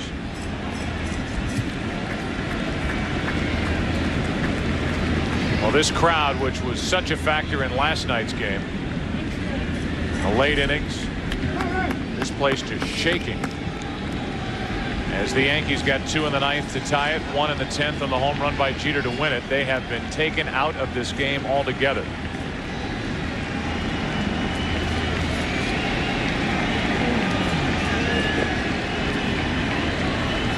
On 0-1, Sanders another foul ball. 0-2. Athletes talk about that rush of adrenaline. What pitching can do to a crowd is put it to sleep. Quieten it.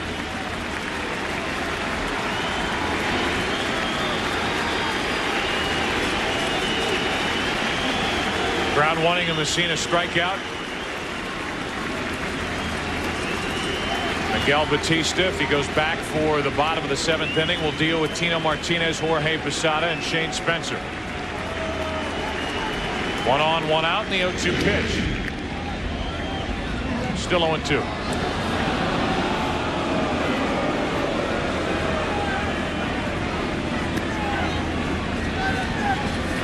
So a better outing and effort tonight from Mike Messina compared to game 1 of this World Series, but so far it's not good enough. Matched up with Schilling in that game. Matched up with Batista in this game.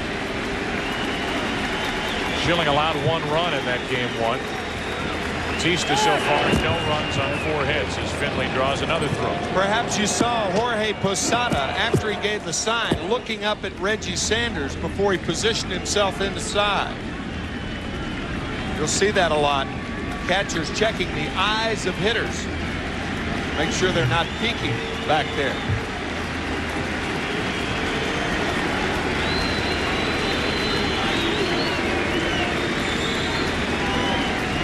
Now a glance down at first where Finley is, and that's on the outside corner, struck him out.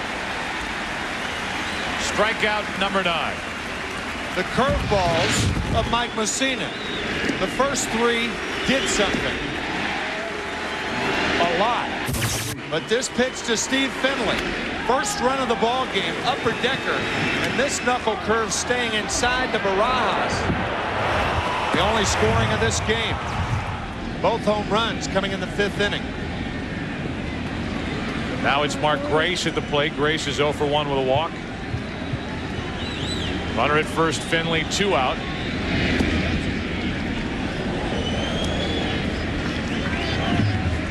Messina this season, with whatever combination he was a part of with the catching corps, allowed only 9 stolen bases in just 22 attempts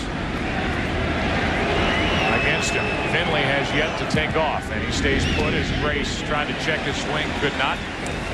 It's 1-1. Mike Messina has quick feet. He also has a quick delivery. And the good changeup to Mark Grace. Mark couldn't hold up.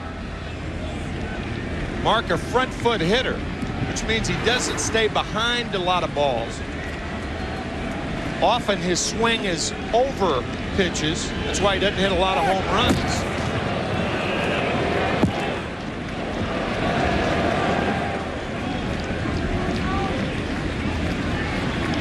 Front foot hitter is a guy who actually leaves his back foot. Power hitters, almost to a man, hit off their back foot behind the ball. Here's a 1-1 pitch.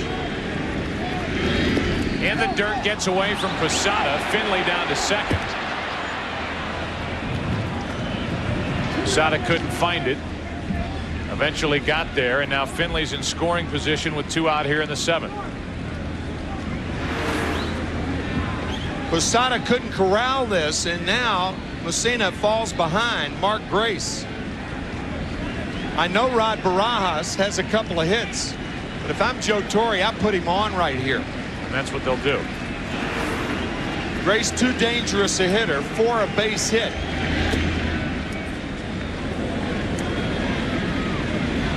First intentional walk of the night. Messina walked only 2 intentionally all season, and now with 2 on, 2 out, here is one of the heroes for the Diamondbacks in Game 5, Rod Barajas, in the 5th inning. Breaking ball, and got it into the seats and left.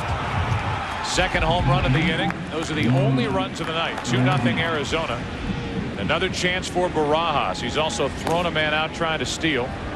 He has singled as Stanton gets loose for the Yankees out in their bullpen. Get back to the top of this lineup. It's one lefty after another. Womack, Counsell, Gonzalez, Durazo. So Stanton's getting loose, but it's Messina on the mound with 2 on, 2 out. 2-0 Diamondbacks. Barajas. Strike 1.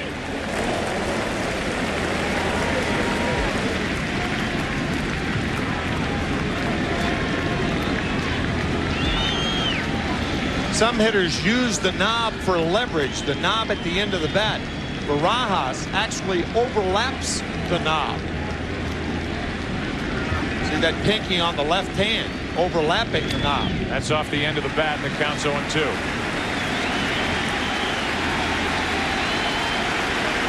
And the crowd tries to climb back into it.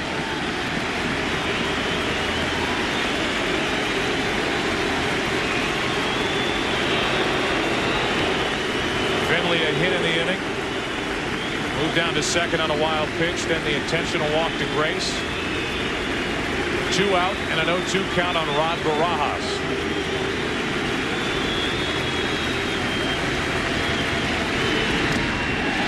Posada can't hang on to the foul tip. Off the plate by Messina. And as you said, Joe, Jorge cannot hang on.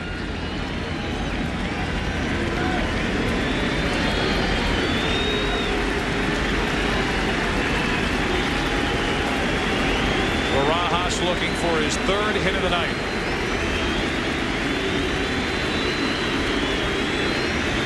Trying to add to the Arizona 7th inning lead. Able to get a piece of that pitch and stay up there. It's still 0-2.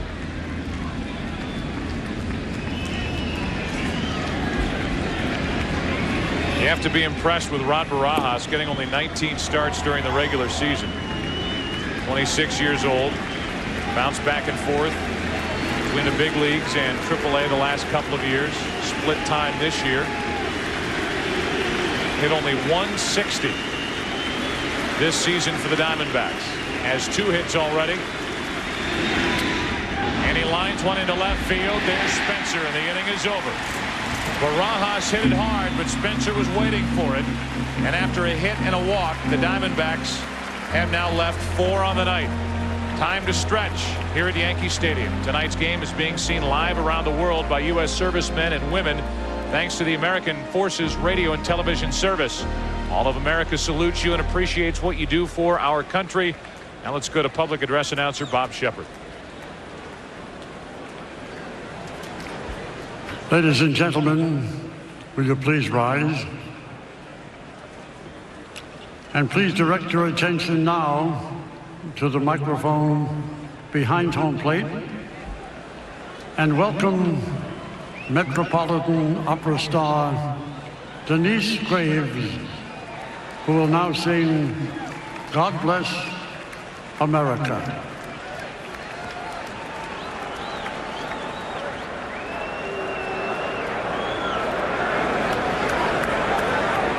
God bless America, land that I love. Stand beside her and guide her through the night with a light from above. From the mountains the prairies, through the ocean, wide with God bless America, my home, sweet home. God bless America, my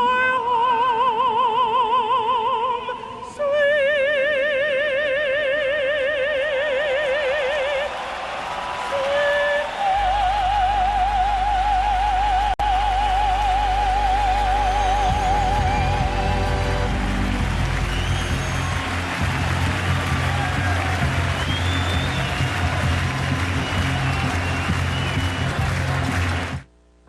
breaking through the clouds on an early morning and seeing the sun come up, there's nothing like United Airlines. We are United, and by John Hancock, official sponsor of Major League Baseball. Well, now it's the bottom of the 7th inning, and Miguel Batista's back to work against the heart of the Yankee lineup. Tino Martinez, Jorge Posada, and Shane Spencer with the Diamondbacks up 2-0. Game 5 of this World Series with the series even at 2-2. Ball 1 outside. 94 miles per hour from Batista, so he's still throwing hard.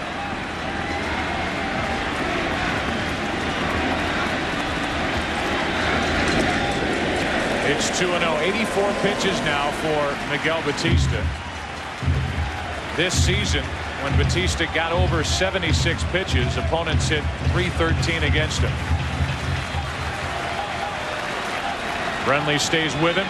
He has help in the bullpen if he needs it. And Martinez fouls it out of play, 2-1. Batista twice this year has gone 7 innings. He did it against the Dodgers on the 21st of September. And then his next start, actually, second appearance later on the 29th, he went 7 innings.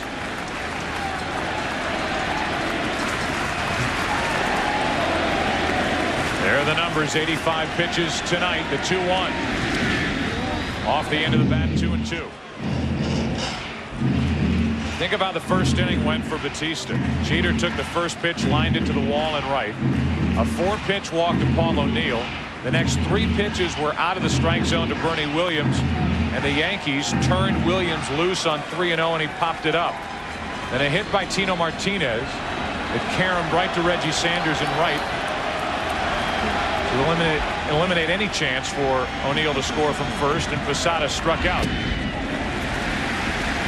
The Yankees really haven't put anything together since then. A leadoff walk in the fourth, a leadoff hit in the fifth, a leadoff hit in the sixth. It's a full count on Martinez leading off the seventh. Little chopper back to Batista. One away. Our game summary is brought to you by Pepsi. And you have to start with a man on the mound, Miguel Batista. 6 1/3 innings pitched. 4 hits, no runs in his first career World Series start. Mike Mussina struck out 9 in 7 innings. Finley and Barajas each went deep. The series is tied 2-2.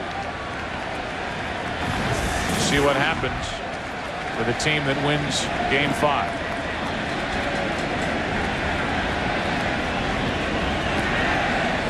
Batista started and then thought better of it.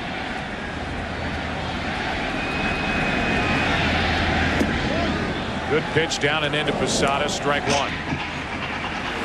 He has used that slider to his benefit tonight. Thrown very few pitches over the middle of the plate. In, out, changing speeds.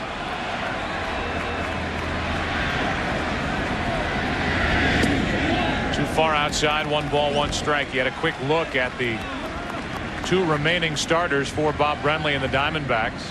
Randy Johnson on our left as we look at the Diamondbacks dugout, scheduled to start on Saturday night, Game 6. The count goes to 1-2 on Posada. Curt Schilling would work in Game 7 if there is a Game 7 against Roger Clemens. So if the Yankees lose tonight, they've got to beat both Randy Johnson and Curt Schilling. Tall order. Posada set up at 1-2. Just missed. 2-2.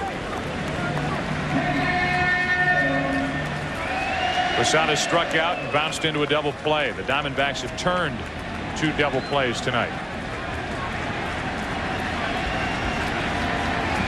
And again, Batista starts into his windup and then stops. The last time he did that, he probably was going to throw a fastball. He threw a slider to Posada. We'll see if the slider is coming again. Probably. Got him for the second out of the inning. Strikeout number 5. And Batista is making it look easy here tonight.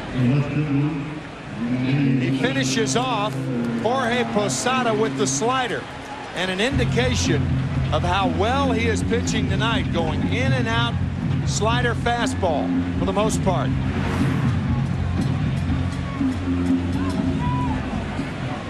Here's Spencer with 2 out, nobody on. The Yankees have no extra base hits tonight.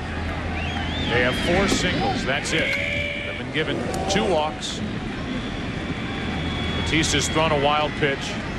The Yankees again have been shut down offensively. The 0-1, 0-2, and now Batista is 1 strike away from going through 7 shutout innings. Talk about focus. You could see it in his eyes. Relaxed, confident.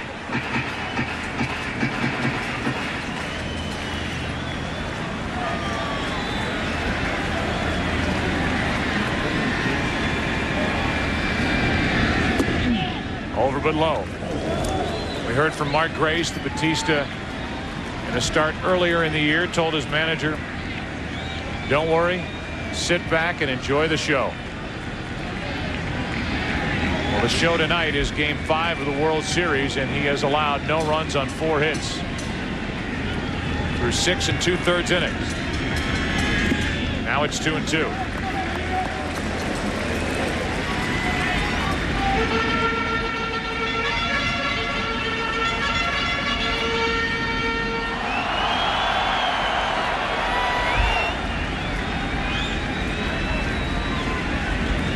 Again, Batista slows it down, goes off the mound, gets the dirt away from his spikes, and now stares in for the sign for this 2-2 pitch.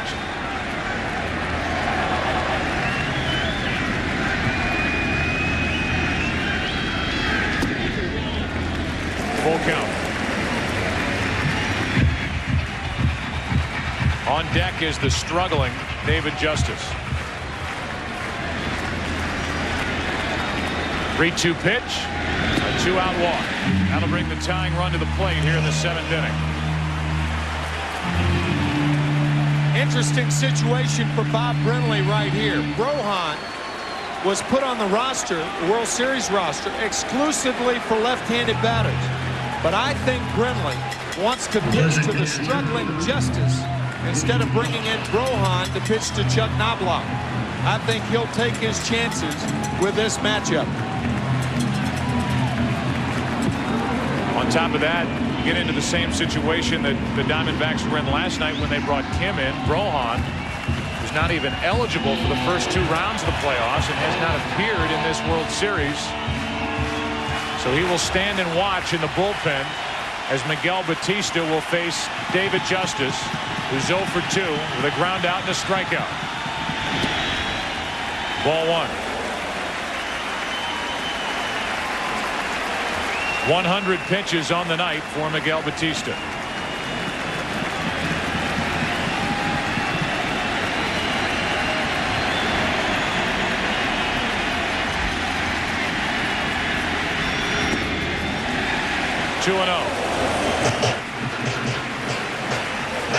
I'm sure some fans, especially Arizona fans, wondering, well, how are they going to do it tonight? How are the Yankees going to get up off the mat and come back on Arizona? Batista trying to end the 7th right here. And he's run the count to 3-0 after a 2-out walk to Spencer.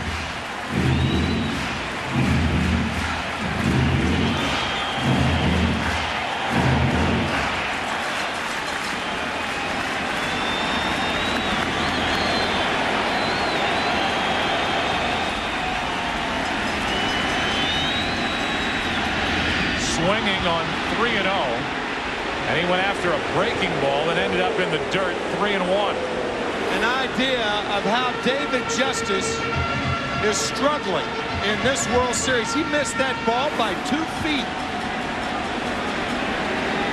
Joe Torre hoping he got a fastball down and in.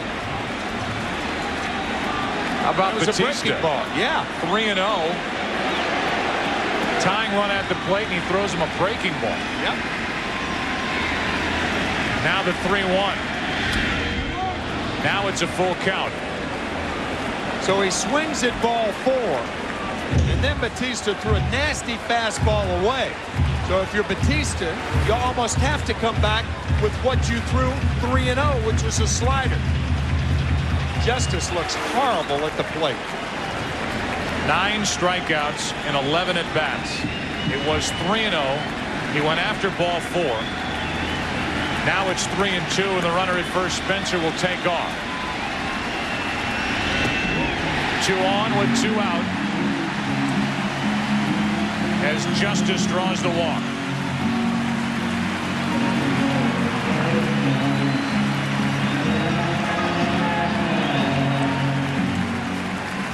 Two walks with 2 outs. You bring Lopez in to face Scott Brocious. Bob Welch out to talk. That means Batista staying in the game. Because if Bob Brenly takes out the pitcher, he does it himself. Remember, Brocious, an inside hitter. If Batista makes a mistake against Scott, he'll want to make it away. He'll give up the single, but not the long ball. That's at least the thinking of a pitcher and a catcher in this situation. And another good indication here as to what the Diamondbacks are working with in their bullpen. You've got Miguel Batista, who has had a 10-day layoff. Pitching, he's over 100 pitches. He just walked back-to-back hitters to put the tying runs on. Chuck Knobloch will take over as the pinch runner for David Justice. He's the tying run, the trail runner at first base. But you've got Albie Lopez, who is a starter during the regular season. Available in the bullpen. He has not worked in this World Series either. And Bob Brenly telling us before the start of this World Series, if we need one out where we can bring a guy in against a right-handed batter to get a strikeout when we need it, Lopez would be the guy. But Lopez is still in the bullpen, and Miguel Batista is still on the mound. Tying runs are on, 2 out, 2-0 Arizona, 7th inning. Brocious, strike 1. Good pitch over the inside corner. But again, look at Barajas sitting outside, and the slider backs up and stays inside.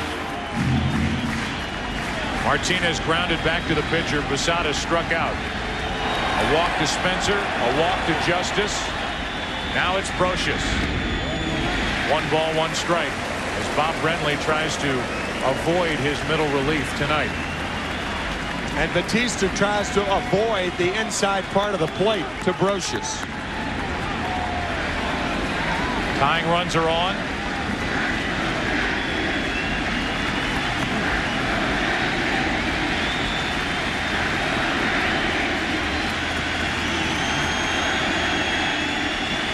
The 1-1 into shallow right field. Easy for Reggie Sanders, and the Yankees now have stranded 5.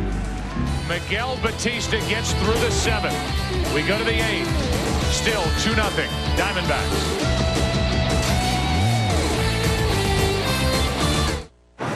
Back to the hill in the 8th inning. A bit surprising with the left-handed batters coming up. Womack, Counsell, Gonzalez, Durazo. Stanton's ready in the bullpen, so I'm sure that any hint of trouble, Messina will be gone. I'm surprised Mike Messina's back out there also. 4 left-handed batters leading off the 8th inning here. Pitch number 107 on the night is grounded up the middle off the glove of Jeter, and Womack is on to start the inning. So Messina stays in the game, goes back to work in the 8th, and Womack greets him with a hit. Off the glove of Derek Jeter, Tony Womack had an idea about going to second base, but realizes that he's going to be there anyway because Counsell's going to bunt him over, as he did 3 times last night.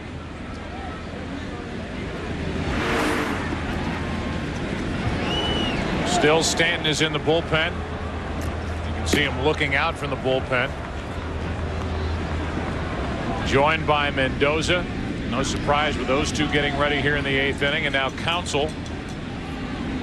Yankees, everyone expects the bunt.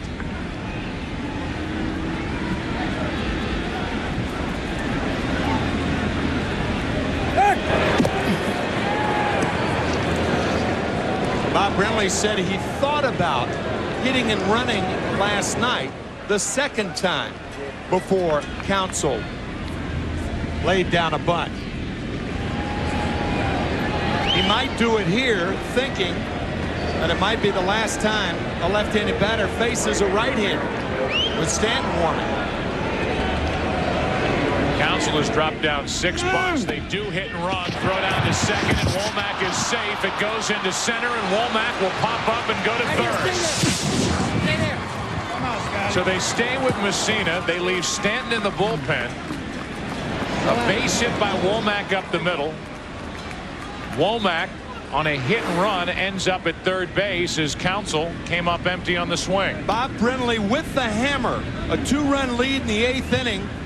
Last night he bunted 3 times in a row. He sends Womack. Even had Jeter come up with the ball. No chance to get him. As it stands, nobody out.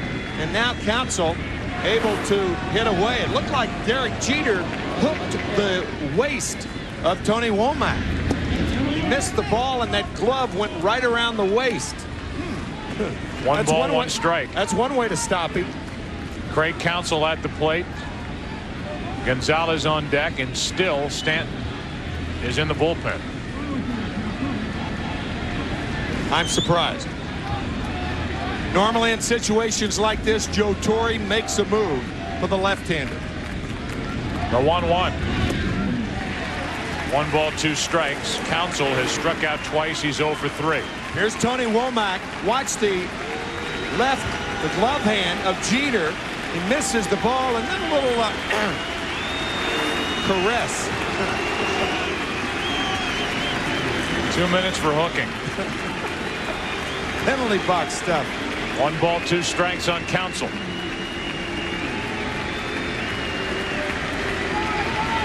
Infield is in. Womack, who can fly, is over at third, and he stays put as Counsell taps to Martinez. 1 out.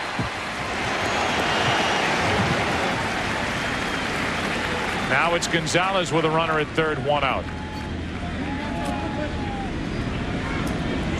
And again, at least I keep looking down into the corner of that Yankee dugout, expecting to see Joe Torre come and get the ball from Mike Messina. Me too. Sure Stanton does. Look at him down there wondering why am I warming up if I'm not coming in now. Exactly. 111 pitches on the night for Mike Messina.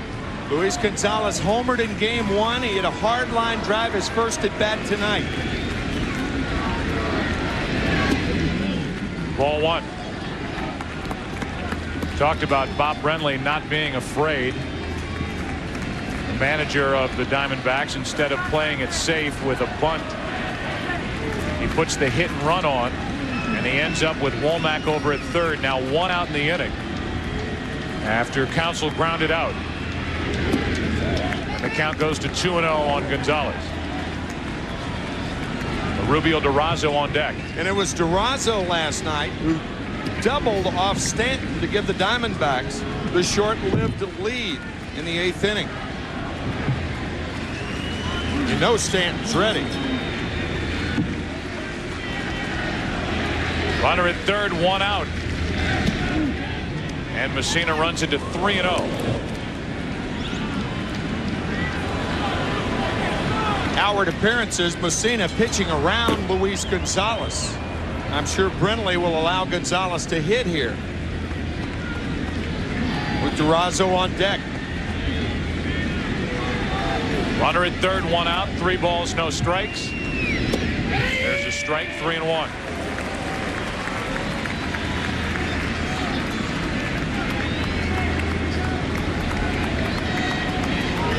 A hit, then a stolen base, and an error. Error charged to Posada on the throw that ended up in center field. Now the 3-1 to Gonzalez. Good pitch on the inside corner, 3-2. How about that? It looked as though Messina was pitching around Gonzalez. And then he comes back and pours in 2 inside corner fastballs. Now the 3-2 to Gonzalez. Just got a piece off the end of the bat. That looked like that knuckle curve. That was a changeup. See the rotation on the ball going down. So after the 2 fastballs, Gonzalez does not look good on the knuckle curve.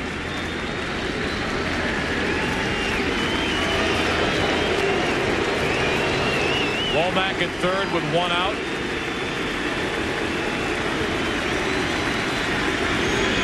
Two out.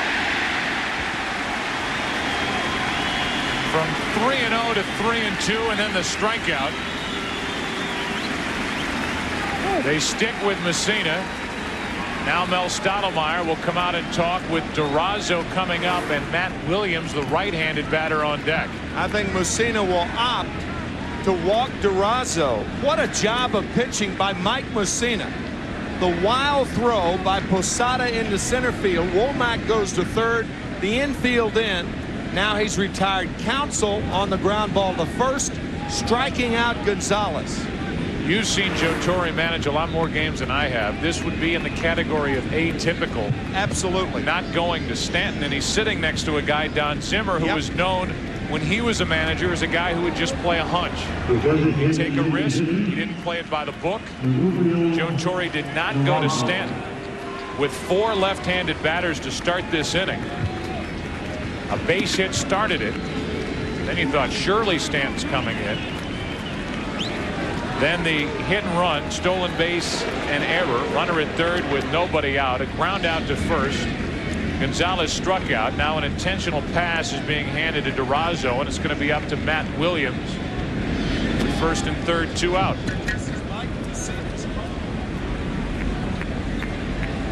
This was Mike Messina's call. Mel Stottlemyre going out saying, Mike, do you want to pitch to Durazo or Matt Williams? And with 2 out, he's going to pitch to Williams. Matt has not looked good all night on breaking balls away, talking to himself, trying to keep that left shoulder in there. We'll see how Messina and Posada work Matt Williams.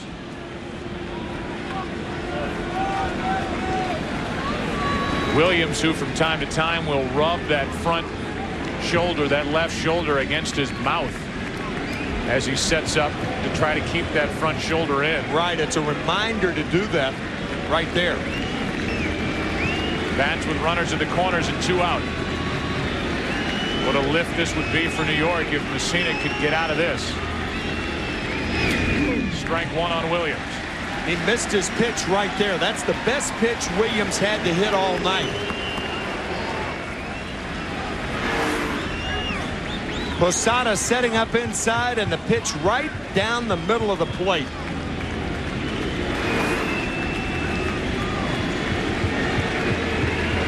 A 2-0 Arizona lead, top of the 8th. They had a runner at third, nobody out. Now it's first and third with 2 out.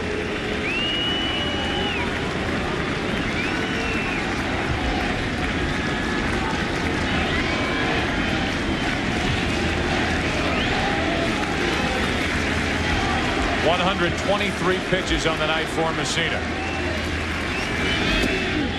Too far outside, 90 miles an hour. Really one of his better fastballs the last couple of innings, and the count 1-1. Saw a career 125 average for Matt Williams against Mike Messina.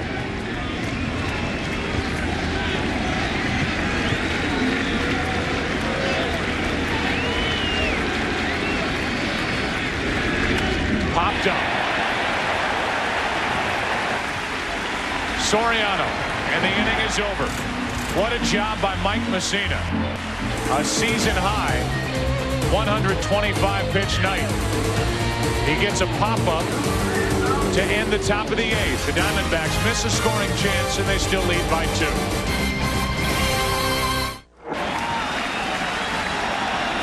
Bottom of the 8th inning now, 2-0. The Diamondbacks still leading. Again, Batista starts his windup and then stops as he faces Alfonso Soriano. 108 pitches on the night for Batista. And he misses with number 109 low for ball 1 to start the bottom of the 8th. Now it's the veteran setup relievers. We saw Morgan and Swindell getting loose for the Diamondbacks in their bullpen. The 1-0, 2-0.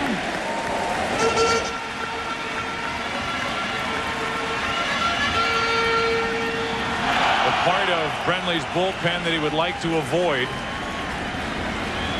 Running Batista back out for the 8th, and it's 3-0 on Soriano. I think your point about Batista being out there because of the weakness of the Diamondback bullpen still applies. Soriano's taking, and it's a strike, 3-1.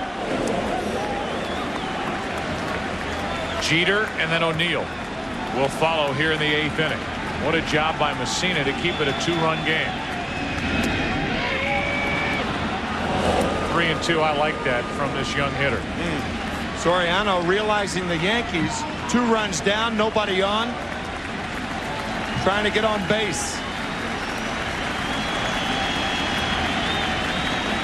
The common thinking is what you got on 3-1, you'll get on 3-2. You don't know with Batista. That's true.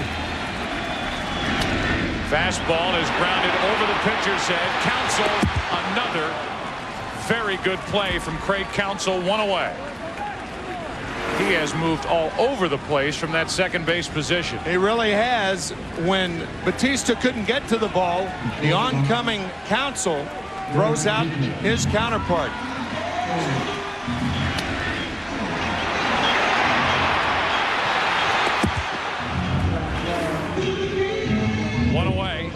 Back to the top of the order for New York.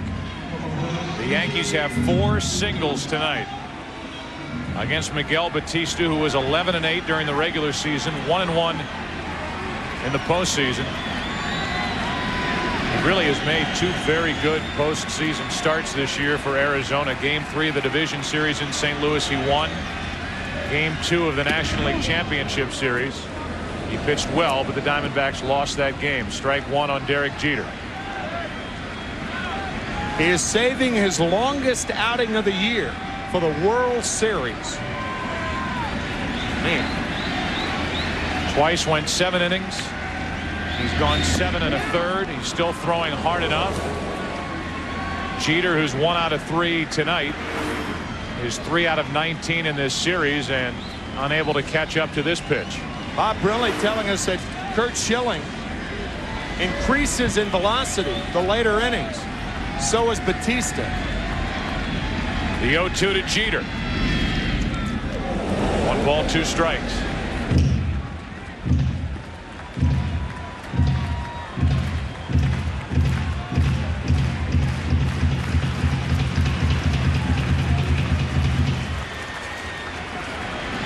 So Batista, who came back from a 3-0 count to get Soriano, has a 1 ball, 2 strike count on Jeter. Now it's 2-2.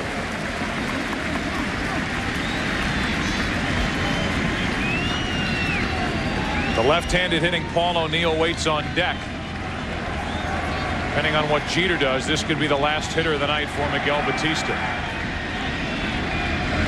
Jeter strikes out. 2 out. The way he's throwing, if I'm Bob Brinley, is leave him out there. He's got that rush of adrenaline right now, and nothing seems to be slowing him down. Had Jeter reached O'Neill, who could very well be taking his last swings as a Yankee here at home, would have represented the tying run, and maybe you go get Swindell and go lefty on lefty. But this crowd is now standing and at least in the game for the moment, because one of their favorite players, Paul O'Neill, is at the plate with 2 out, nobody on. 95 miles per hour from Miguel Batista to Paul O'Neill, who is looking at retirement at the end of this World Series. Trying to get on. Get Bernie Williams to the plate. Flashbulbs popping. It's 2-0.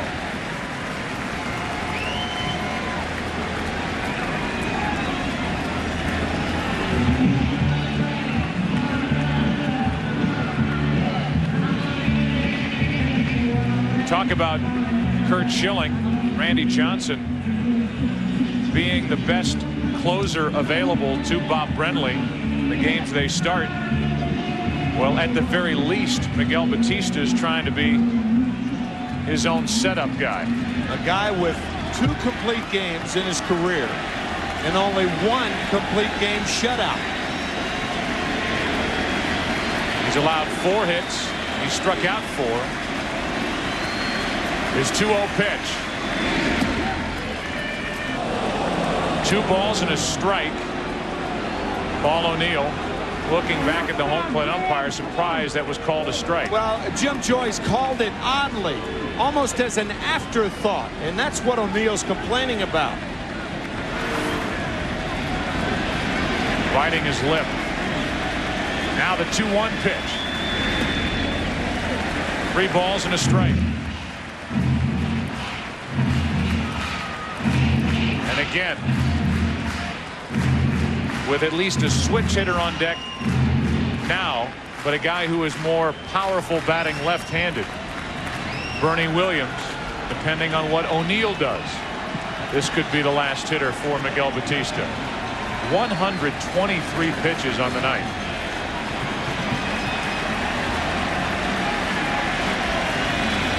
The 3-1 pitch. That'll bring the tying run to the plate. O'Neill reaches for the 5th walk of the night, handed out by Batista. A better gauge than a pitch count is how the hitters are reacting to the stuff of your pitcher. Bob Brinley going to the books. And The Yankee hitters are not reacting well to Batista and the stuff he's been throwing. I think Bob Brenly's going to hang right with him. Pitch count be darned. Bernie Williams, the switch hitter.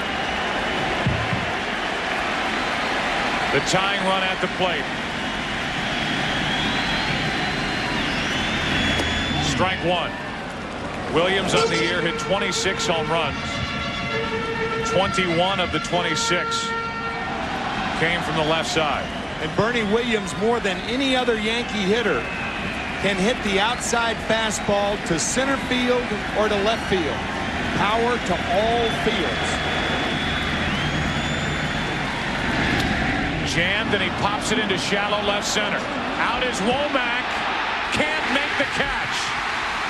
And it's first and third, 2 out.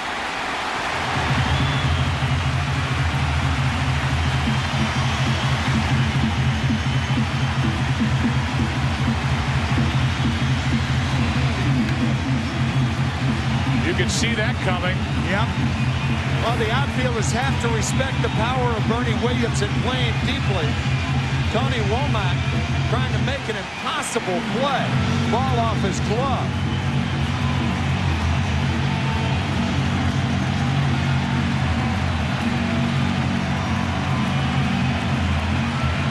They still haven't ruled hit or error. Here comes Bob Brenly out to the mound as you look at O'Neill. The Yankees and their fans here at Yankee Stadium wondering if that's the start of another one of these late inning, late October, early November Yankee rallies. What a night for Miguel Batista. Batista, the Game 5 starter, gets into the 8th inning.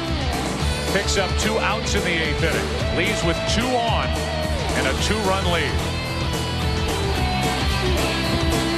When Bernie Williams has not run hard to first base. Right here, no excuse. None. You've got to give yourself every chance to be on second base. And Bernie Williams wasn't running hard to first and is on first. So no excuse for that. Excuse me, Joe. Instead of having the tying run at second base and in scoring position for Tino Martinez, it's first and third. And Martinez faces the veteran left-hander Greg Swindell. I'm not saying that he makes it easily into second base, but at least he gives himself a chance to take the extra base. The way he was running, no chance.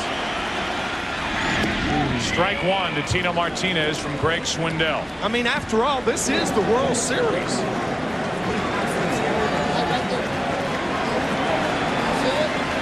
Tino's wife watching as here he is again. Tied the game in the 9th inning last night with a 2-out, 2-run homer. Represents the go-ahead run at the plate here tonight. Pops it foul, backing out of play, and the count 0-2. Last night, first pitch from Kemp.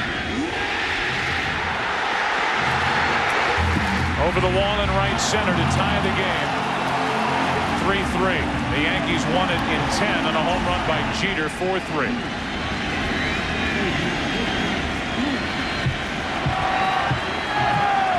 Greg Swindell able to smile as he looked over at first. 0-2. Martinez just got a piece.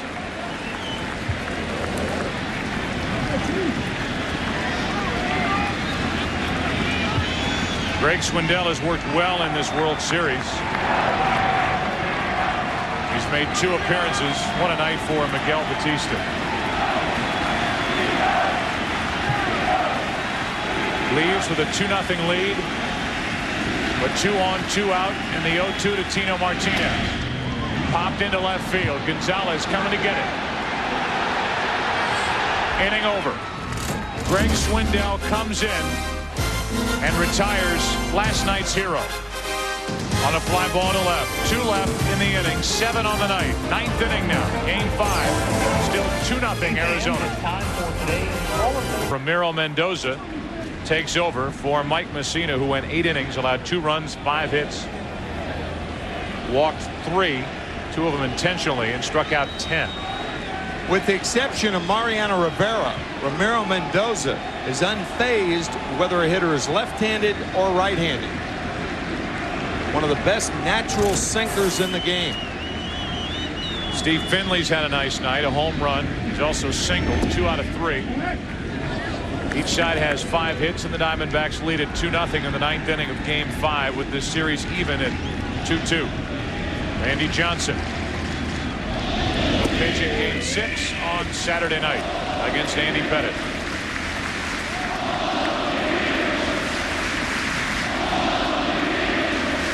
They're chanting Paul O'Neill's name.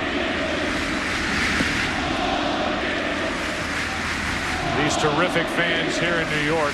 Paul O'Neill just bowed his head a moment ago.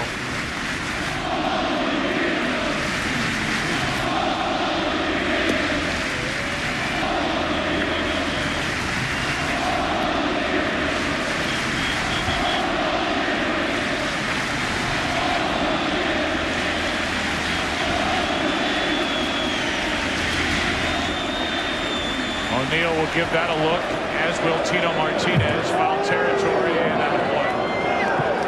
Count still 2-2.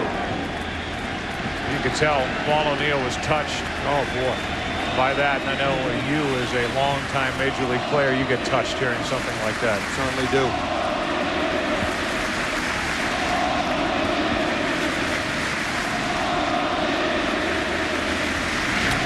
Back up the middle, off the bag, and the 3rd hit of the night for Finley. So Finley is on to start the 9th inning.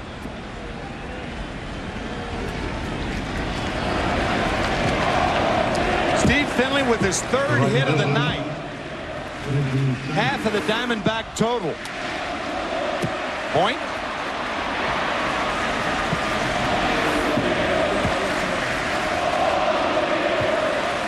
Still chanting are these fans after the leadoff hit by Finley, and now Reggie Sanders.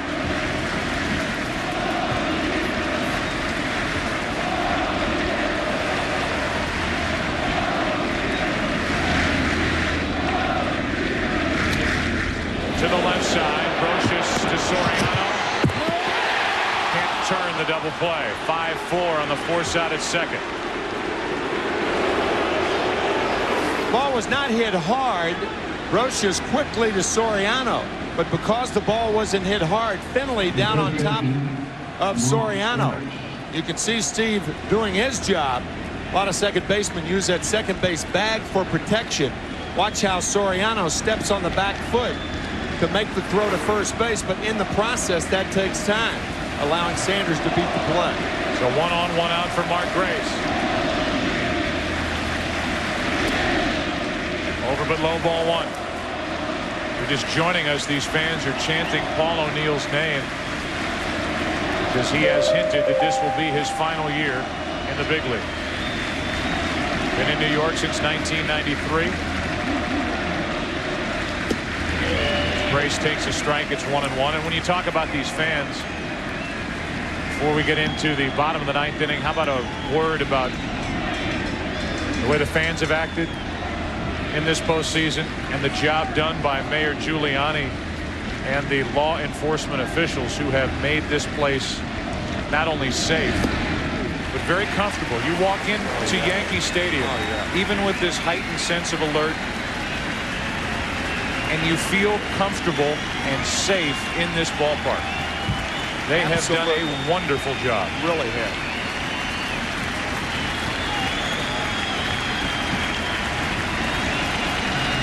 1 ball, 2 strikes on Grace.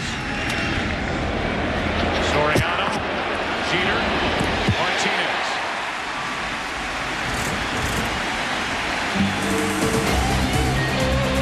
O'Neill back to the dugout, gets a standing ovation.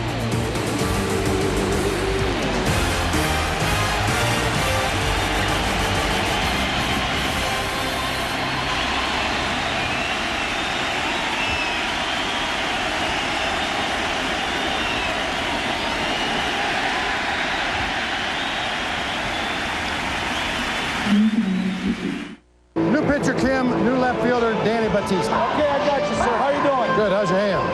It hurts. It was a good shot. I know it was. And you've had a, you've had a few before. Couple of those. First pitch is strike over the inside corner to Jorge Posada. Danny Batista is the new left fielder. Young-Hun Kim, who threw 62 pitches last night, working 2 2/3 innings, is trying to save it. 1 ball, 1 strike. Joe, earlier you mentioned the guts of Bob Brenly, and yet another example right here, putting Kim right back over the coals. After last night, blowing the save in the 9th inning, then getting the loss in the 10th inning.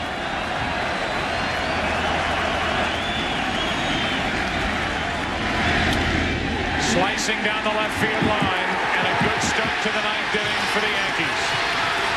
Posada will hold at second with a leadoff double.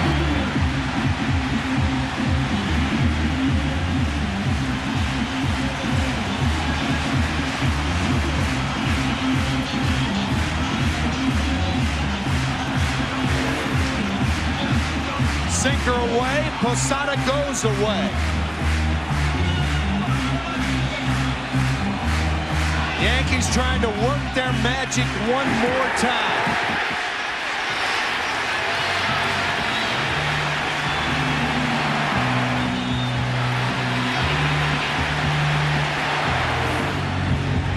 If the Yankees fail to score here in the 9th inning, the 7 runs would be the fewest runs scored by one team in the first 5 games of a World Series since the White Sox scored 6 in 1919, and they weren't exactly trying that year. The year of the Black Sox scandal, 8 men out. The Yankees have scored 7 runs, nearly 5 games. Runner at second, nobody out. And ball 1 to Shane Spencer, the tying run at the plate. If you're a Diamondback outfielder, on a base hit to the outfield, you throw the ball to second base. You play the game as though Posada was not on base. Spencer faced Kim twice last night. Struck out twice last night. He's up on the count 2-0.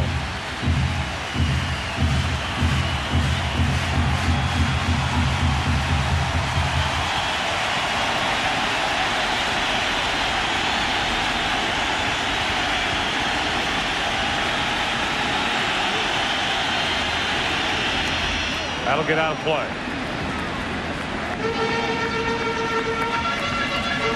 Just to go back to last inning, the last batter that Batista faced was Bernie Williams, who hit that flare into left center. It was ruled a hit.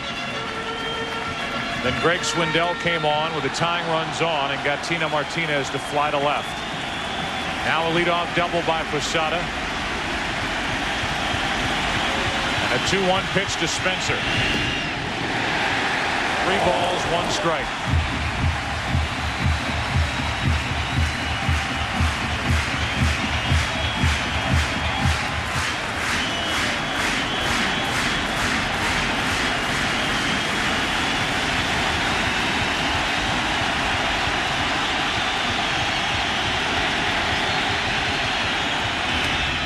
To the left side, Williams.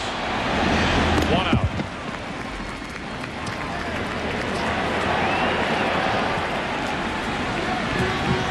Shane Spencer takes the first slider. Fastball wide. Fouled 1 off. Slider. Now on the 3-1 pitch. Grounds to Matt Williams. Posada correctly holding at second. Young-Hun Kim, from September 1st through the end of the season, pitched in 14 games. Allowed 8 earned runs on 11 hits and 5 home runs down the stretch. He allowed 2 home runs last night, but now instead of Justice being at the plate, he was lifted for the pinch runner Knobloch back in the 7th, and it's the struggling Knobloch instead of the struggling Justice at the plate, with 1 out in the 9th inning representing the tying run. Strike one. You could see that ball darting away from Chuck Knobloch. Mike Morgan warming for the Diamondbacks. Talked about it last night, an upshoot. Tino Martinez with the 2-run home run off Kim. Jeter with the game winner. Runner at second, one out. Knobloch. Another foul. It's 0-2. Talk about left-handers and their success against Kim, who allowed 10 home runs during the regular season. 8 against left-handed hitters. The only left-hander that Joe Torre could call on here in the 9th inning off his bench is Enrique Wilson, a switch-hitting infielder.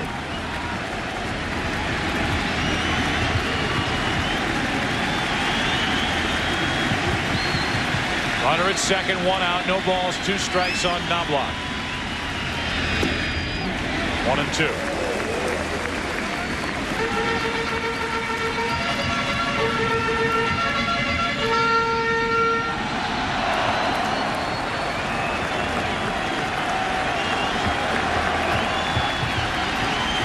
Kurt Schilling was in that same position last night watching Kim. The 1-2 pitch. Another foul off the bat and then off the mask or helmet of Barajas. It's still 1-2. We mentioned it last night. When you throw from that angle, the pitch cannot go down. The only pitch that goes down that Kim throws is a sinker. When you get the breaking ball, it's at least on the level plane. But more often than not, as we said, it goes up in the strike zone.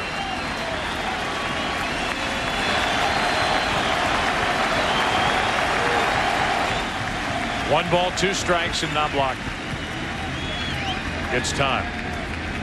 After Knobloch, it's Brocious. Anybody after Brocious? Soriano.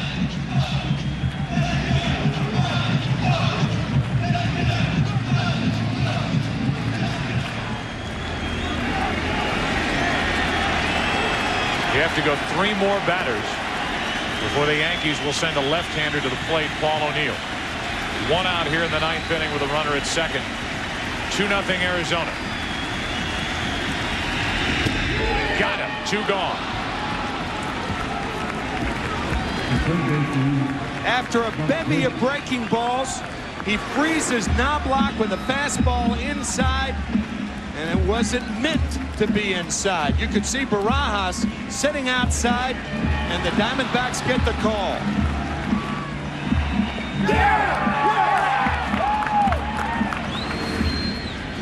Now it's up to Brocious for New York. Gotta say, Joe, when a catcher crosses the plate like that, normally you don't get that strike. But a huge pitch for Kim. Ball 1. The Yankees are now 1 for 24 with runners in scoring position in this World Series. Last night, Brocious faced Young Hun Kim twice, struck out and fly to right. Tying run at the plate. Runner at second, 2 out, 2-0 Arizona here in game 5. Brocious hits one into left. Back at the wall. The Yankees have tied it again.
anything like it.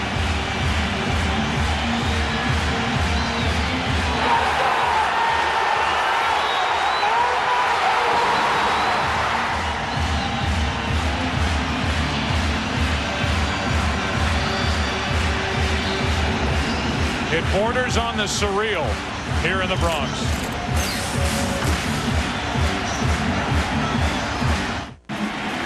Playing the role that Martinez played last night, has tied it in the ninth with a 2-out, 2-run homer. And the pain felt by this 22-year-old right-hander, Byung-Hun Kim.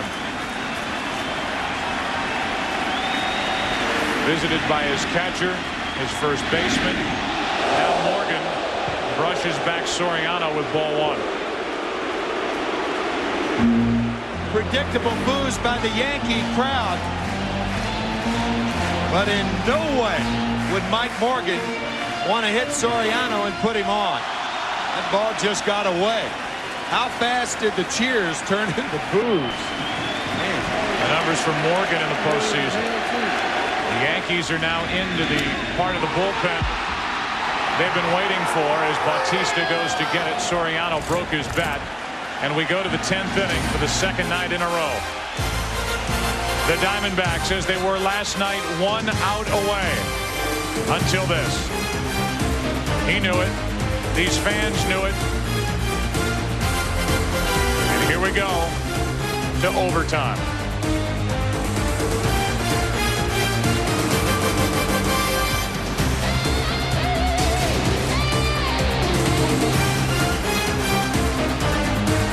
Stint. It left the bat of Scott Brocious. He knew it. And so did a stunned Bob Brenly.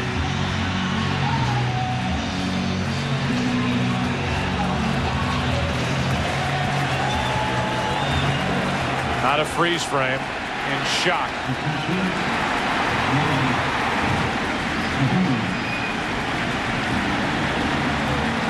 Don Zimmer.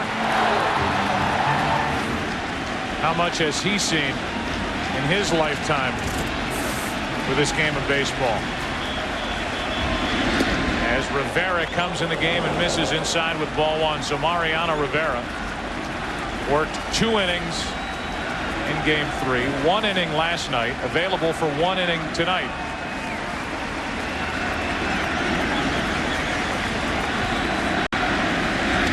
1-1. Off day tomorrow, travel day, one way or the other.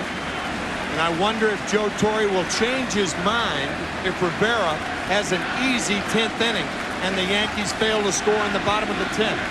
He threw 29 pitches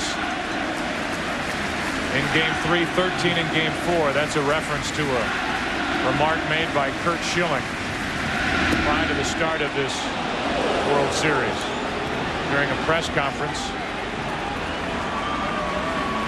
poo-pooing the mystique and aura of Yankee Stadium. He may have a different feeling about that now. Lou Piniella, for the most part, the manager of the Seattle Mariners, did the same thing, trying to prepare the players, guys behind him.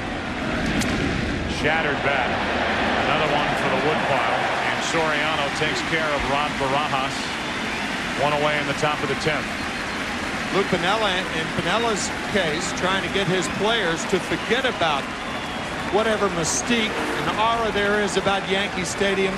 But after what's happened the last 2 nights, how could you?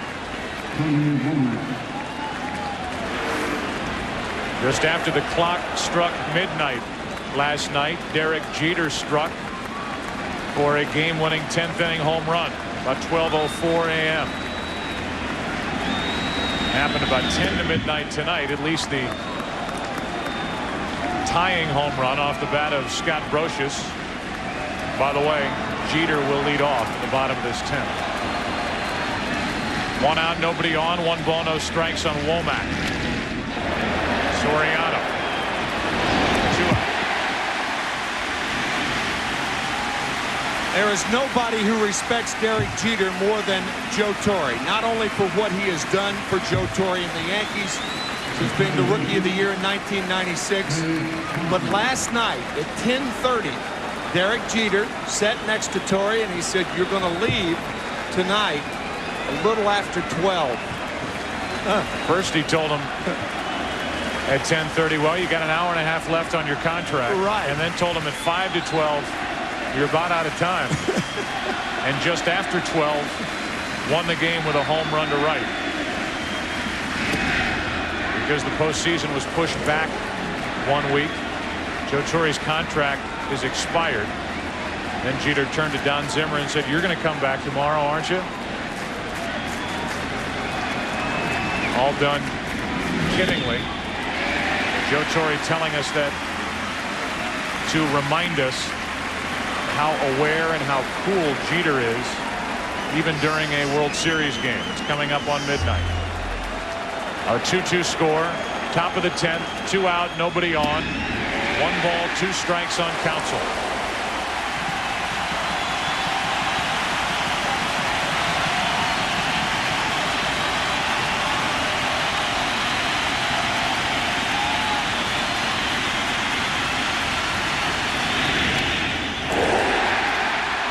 Another quick and easy inning for Mariano Rivera.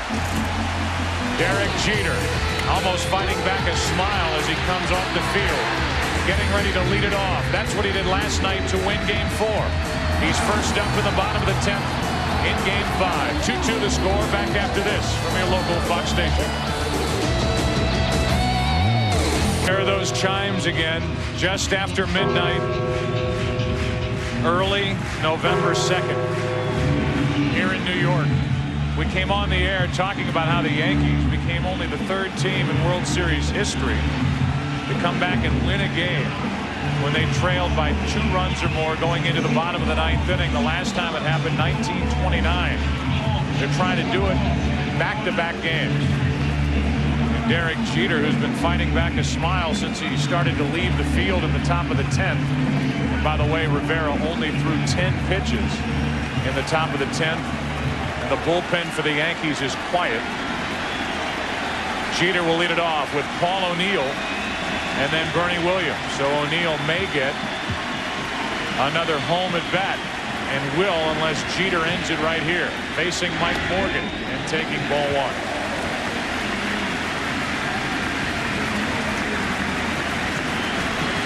O'Neill drew a walk his last time up.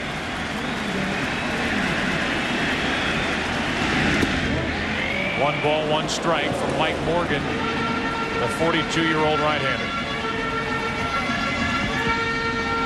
Pitching in the big leagues 2 weeks after his high school graduation back in 1978. Here he is in the 2001 World Series. Jeter grounds to short. Womack.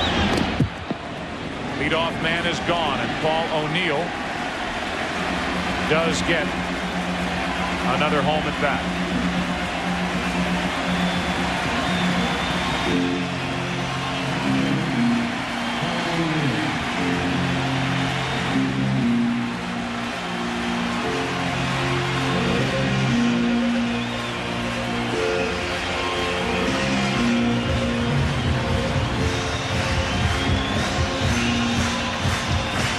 Left fielder Danny Batista being brought in right before Paul O'Neill stepped up there. Ball 1. Eddie Rodriguez responsible for moving the outfielders, and the Diamondbacks are not going to be beaten like they were last night. The off-fielder is in. Some felt that Gonzalez was too deep last night. I did not happen to think that. A strike on the outside corner. 1 ball, 1 strike on Paul O'Neill, who has hit very well against this veteran right-hander in his career with 2 home runs. Got to figure anything from Morgan's going to be away to O'Neill unless it's a ball inside. To the right side, 2 hops to Counsell. 2 out. And with the bases empty, Bernie Williams will bat. 1 last toss of the helmet for Paul O'Neill here at Yankee Stadium. Maybe. Unless the lineup turns over and he bats a couple of innings from now. That reaction that Yankees and their fans have seen after unsuccessful at bats by O'Neill. Now with 2 out, nobody on, Bernie Williams, who's 1 for 3 with a walk, a single, and who has hit 16 career postseason home runs, takes a ball. What a night tonight for Mike Mussina. 8 innings, 2 runs, 5 hits, 3 walks, 10 strikeouts. The reason the Yankees are here is what Mike Mussina did in the 8th inning. Go back to that missed opportunity for Arizona. A leadoff hit by Womack up the middle. Hit and run. Stole second. Went to third on a throwing error by Posada. Was standing there with nobody out. Counsell, Gonzalez, and Williams couldn't bring him home. 2-2 in the bottom of the 10th. A 2-0 count on Bernie Williams with 2 out, nobody on, and Rivera will go back out for the 11th if needed. That is a fair ball. Barajas makes the play, and it's a 1-2-3 10th inning for the veteran Mike Morgan. We go to the 11th. Rivera back to the hill. Still tied 2-2. He's 2-0 with 5 saves and an ERA of 0.71 coming into this game. The 2001 postseason. Goes back to the hill. We're into the 11th inning now. A 2-2 game. Danny Batista first up, and he lines one into right center field. O'Neill will cut it off. Batista will hold it first. Good play by Paul O'Neill to keep that to a single, but a good start to the 11th inning for Arizona. Every manager in the American League knows that right-handed hitters have a better chance against Rivera, generally speaking, than left-handers. The reason for that, the ball cuts away from right-handers and goes toward the barrel of the bat, the fat part of the bat. With left-handers, it bores in on the smaller part of the bat. So the go-ahead run is at first with nobody out. And it's a Rubio Durazo. Check on the runner, Batista. Batista was in that number 3 spot because Bob Brenly took Gonzalez out for defensive reasons in the 9th inning. Lo and behold, Batista, as opposed to the guy who hit 57 home runs with a .325 average, Gonzalez, it's Batista that gets the leadoff hit in the 11th.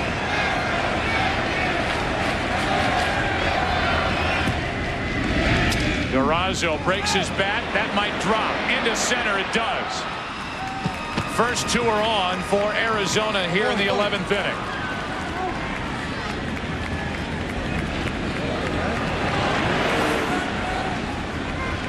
Batista hit his well. Durazo is jammed, and it plops in front of Bernie Williams, and now Chris Spire, the third base coach, making sure with Matt Williams. A bunt in order right here.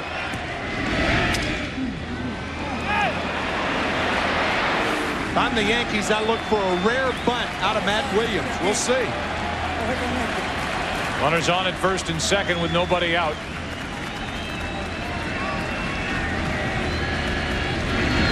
The bunt is perfect. Dropped down by Williams, out at first. The sacrifice is good. 3-4, and I mean Matt Williams, who has not been asked to bunt much in his big league career, couldn't have rolled it out there any better. He lays a blueprint down the first base line. Perfectly executed. And now the Yankees are going to walk Steve Finley to get to low ball hitting Reggie Sanders. Come on, Reggie. So now time called at the plate. Finley will draw the 3rd intentional pass. Handed to Arizona tonight. You know what's an interesting thought here, Joe? Reggie Sanders, a low ball hitter. He has all types of problems with high fastballs. However, he's a good bunter. Bob Brenly tried it with Tony Womack in Game 5 of the divisional series against the Cardinals. He tried the squeeze. Batista was the runner at third base. He was tagged out, and then Tony Womack won it with a hit to left center field. I wonder if Brinley would be brazen enough to try the squeeze right here with Reggie Sanders. Even though some managers stay away from it with the bases loaded. Right. Because you don't need the tag, you just need the force out at the plate. That's right. But if the runner on at third, and he's a fast runner in Batista, if he can get a good jump and Sanders can get it down, you'll see. But keep in mind, Sanders a very good low ball hitter, and Rivera doesn't throw it low. He throws it high. Sanders has struck out 3 times tonight. He's 0 for 4.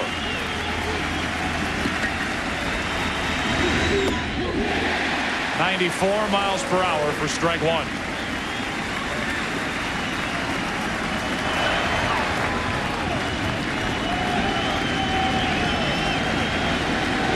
Another opportunity for the Diamondbacks against the Yankees' best. The 0-1. 0-2.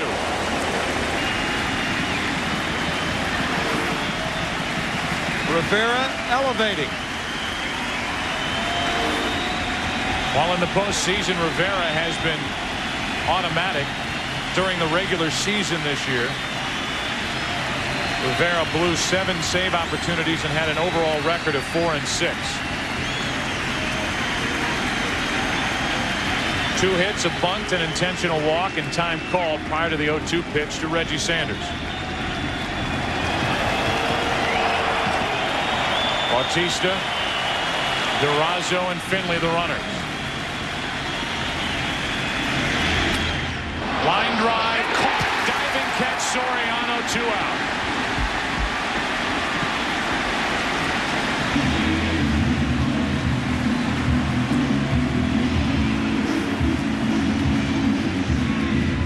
Joe Torre having the infield at double play depth. If the infield is in, perhaps this ball's by Soriano.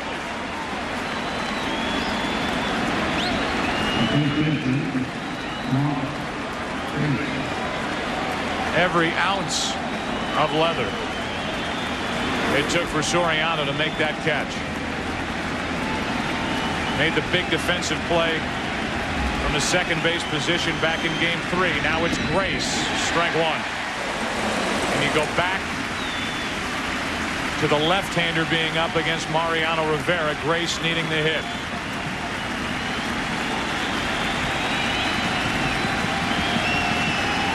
Bases loaded, 2 out, 2 strikes. Mark Grace as choked up on the bat as he dare.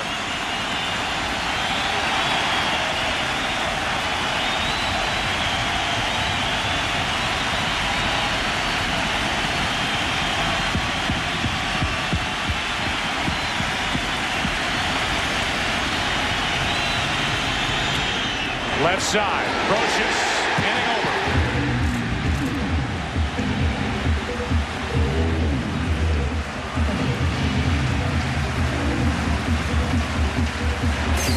Whatever they seem to need, they seem to get here in the Bronx. Only player from 1978 who is still in the major leagues.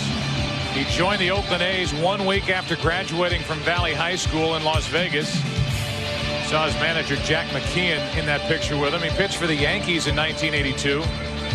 Been with the Blue Jays, Mariners, Orioles, Dodgers, Cubs, Cardinals, Reds, Twins, Cubs again, Rangers, and Diamondbacks. When Mike Morgan broke in, Alfonso Soriano wasn't born, and he made the play in the 10th inning to temporarily keep it a tie game.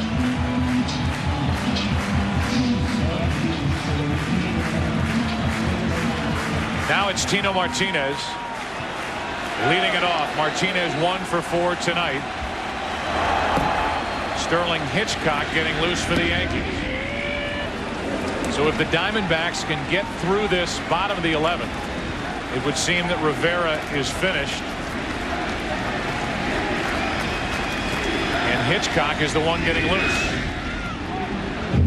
No balls, 2 strikes. on Tino Martinez as Albie Lopez gets loose for Arizona. Yeah, both managers now thinking about starters since this is the bottom of the 11th inning. Both Albie Lopez, Sterling Hitchcock, experience as starters. It's 0-2 on Tino Martinez. Down the right field line, foul. Remember what Bob Brenly told us in our meeting before the game.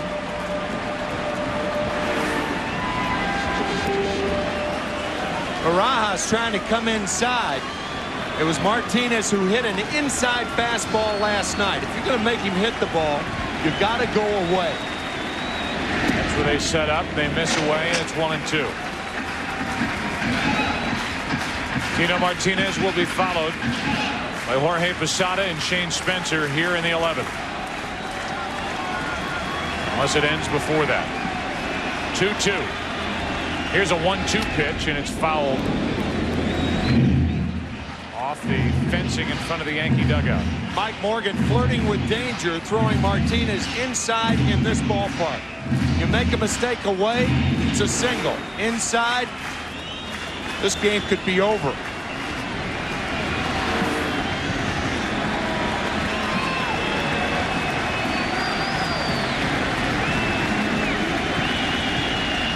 Another 1-2 into left field. Bautista back a few. 1 out. Take a look at a bullpen comparison with regard to the Yankees in the postseason since 1996. The Yankees bullpen 17-3, anchored by Mariano Rivera, 32 saves. Factor John Wetland in there as well. He was the MVP of that 96 World Series. Compared to the opponents, and now Posada digs his way in with 1 out, nobody on. Jorge tonight is 1 out of 4. 22 home runs during the regular season. Ball 1.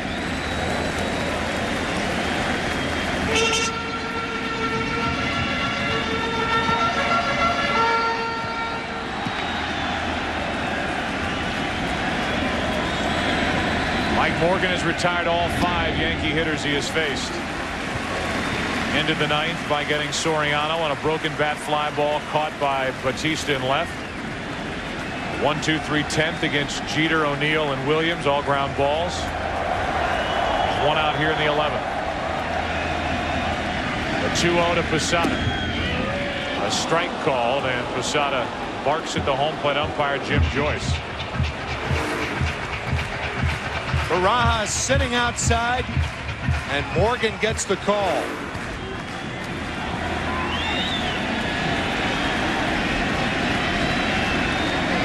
Here's a 2-1. 3-1. That looked like more of a strike than the 2-0 pitch.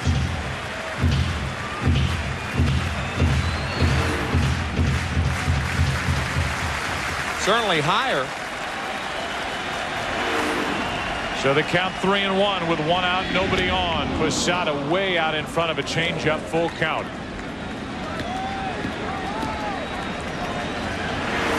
Five straight pitches to the outside part of the plate. Mike Morgan saying, if you're going to beat me, you're going to have to do it with a home run the other way.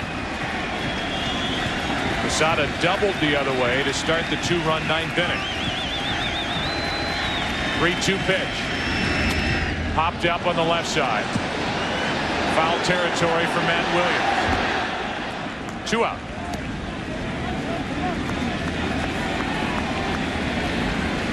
And now Shane Spencer will be the hitter.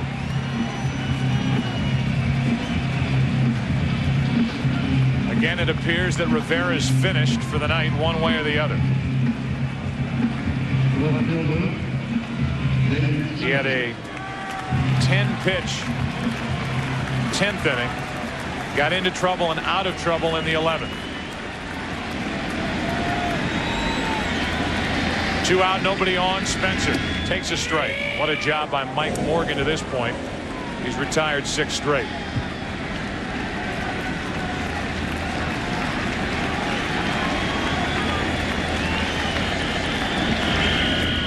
1-1. The Diamondbacks in their no doubles defense. Outfielders are deeper than they would normally be, particularly with Shane Spencer up there, Steve Finley in another area code in center.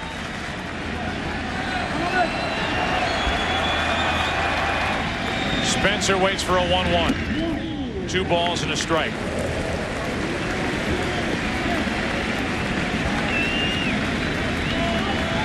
Shane Spencer with 8 home runs the month of September back in 1998. Missed last year's World Series with a torn knee ligament. He's not only available for this World Series, but boy, has he really played well both defensively and offensively, and he had a pretty good hack at a pitch that was up in his eyes. The count's 2-2. Played well on both sides of the ball. Base is empty with 2 out. And a full count with Knobloch on deck. It was 2-0 Arizona until the 9th. The runner at second and 2 away. Scott Brocious tied the game with a home run. Now Spencer pops it up. Counsell out to get it. And we go to the 12th.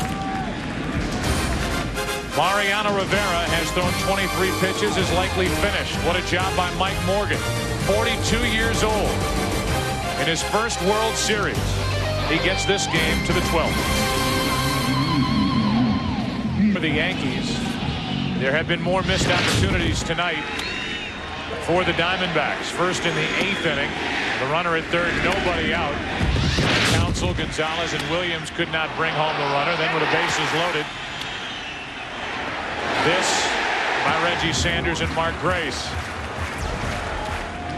So Rivera got through 2 innings, and it's Sterling Hitchcock who hasn't pitched since working 3 shutout innings with only 1 hit allowed and 6 strikeouts in Game 1 of this World Series back in Phoenix. And Barajas, who has 2 hits and is 2 for 4. Big swing, strike 1. I think managers, as we said last inning, with Lopez and Hitchcock, 2 former starters, 2 starters this year for Bob Brenly and Joe Torre, are out there. They're looking for more innings now. Deeper in the bullpens. Change up, and it's 0-2.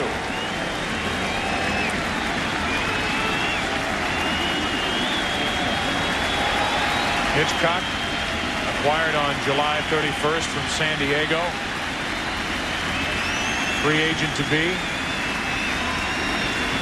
Used to be with the Yankees. Now he's back. Working in a tie game, 12th inning, Game 5. And the count still 0-2 on Barajas. Hitchcock, in his postseason past, a former National League Championship Series MVP. With San Diego. Excuse me, Joe. He beat Randy Johnson twice in the 1998 National League Championship Series. Another 0-2 pitch. Soriano to his left, has time with Barajas running. 1 out.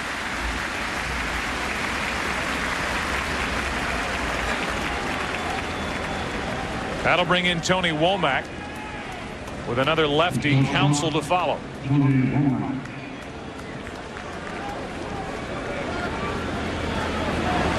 The only runs of this game: a leadoff home run by Steve Finley for Arizona in the 5th inning. A 2-out home run by Rod Barajas. The Yankees did not score until the bottom of the 9th. Leadoff double by Posada and a home run. 2 out by Brocious. On that wide outside corner, 0-1.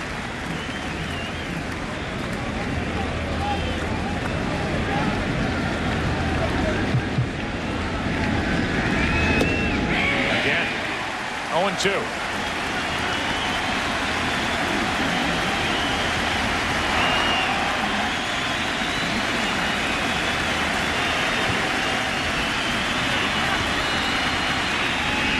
Breaking ball popped up.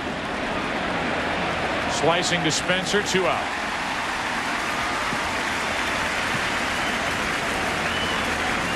So Hitchcock now has pitched 3 2/3 innings against Arizona in this World Series. He's allowed no runs. He's allowed 1 hit. And he has struck out 6. Here's Craig Counsell with 2 out, nobody on. Counsell homered in game 1 of this World Series. He is 0 for 5 tonight. And it has been a struggle. That home run in game 1, his first at bat of the World Series, his only hit. 1 out of 19. Ball 1. Back in game 3 of the division series. Goes to the bottom of the 12th inning, still tied 2-2. With a series tied 2-2. This is game 5. And Lopez so far in the postseason 0-1. ERA of 9, only his 3rd game of the postseason. He has not appeared since the National League Championship Series. It was a struggle in his start in Atlanta.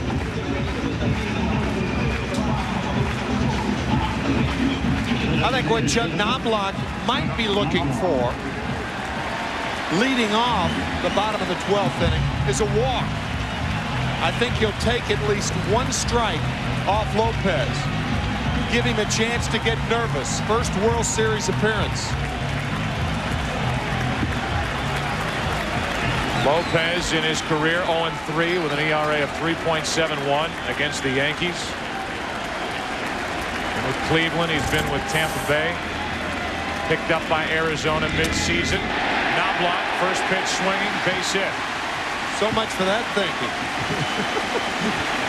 So the winning run is on for New York, as Knobloch is now 1 for 2. Knobloch gets a low fastball. He hits it off the end of the bat. Unofficially, this World Series, there may be fewer balls hit on the good part of the bat than any series. Of course, you find that out. But pitching has dominated, and look for Brocious to be punting. Knobloch was 0 for 13 prior to that hit. And the bunt is foul. Brocious, the reason this game is in the 12th, at least one of the reasons. The main reason. With a 2-out, 2-run home run to tie it with Byung-Hyun Kim.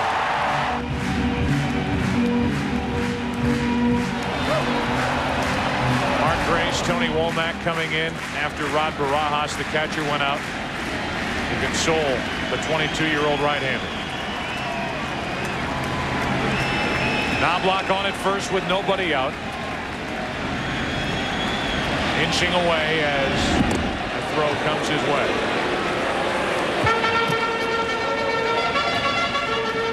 As a starter in game 4 of the NLCS in Atlanta, Albie Lopez lasted only 3 innings.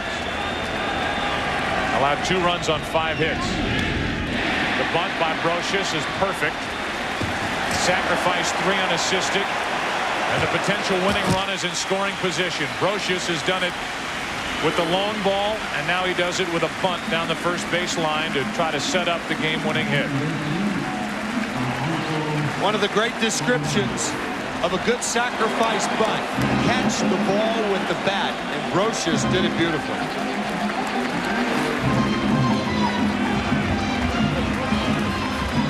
Use the bat as a glove.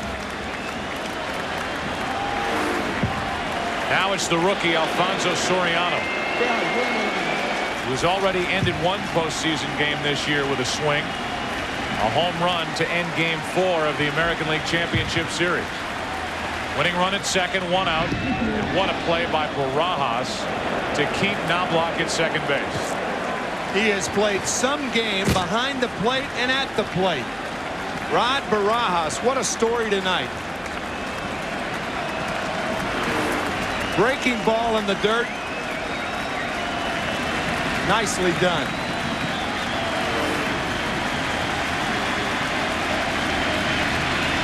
Soriano trying to be tonight's hero. Takes ball 2, 2-0. After Soriano, it's one of last night's heroes, Derek Jeter.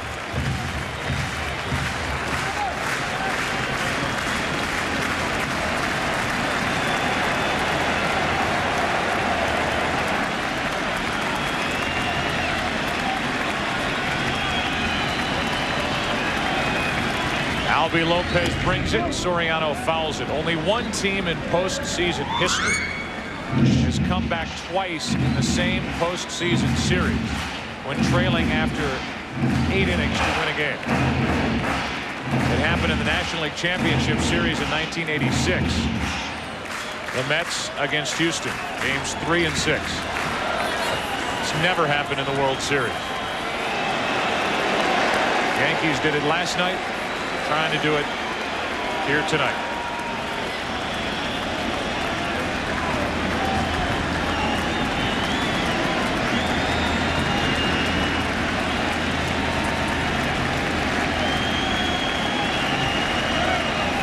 On 2-1. Into right field, base hit. Here comes Knobloch. The throw by Sanders. Play at the plate. Yankees win. They lead the series 3-2.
Only one team has come from behind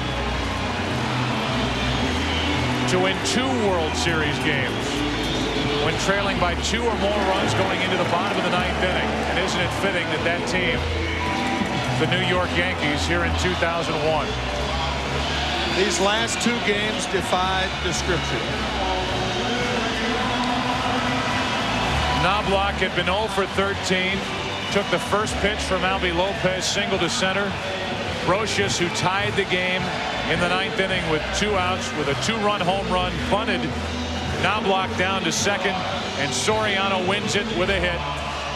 Let's go down to Kevin Kennedy. Kevin. All right, I'm with Scott Brocious, Paul O'Neill. Last night, Tino Martinez hit the game-tying home run. Is this deja vu all over again, Scott? I know, it kind of felt like that, didn't it? It seemed like the whole situation was set again, and it happened again. Unbelievable. Old Yogi Berra saying right there.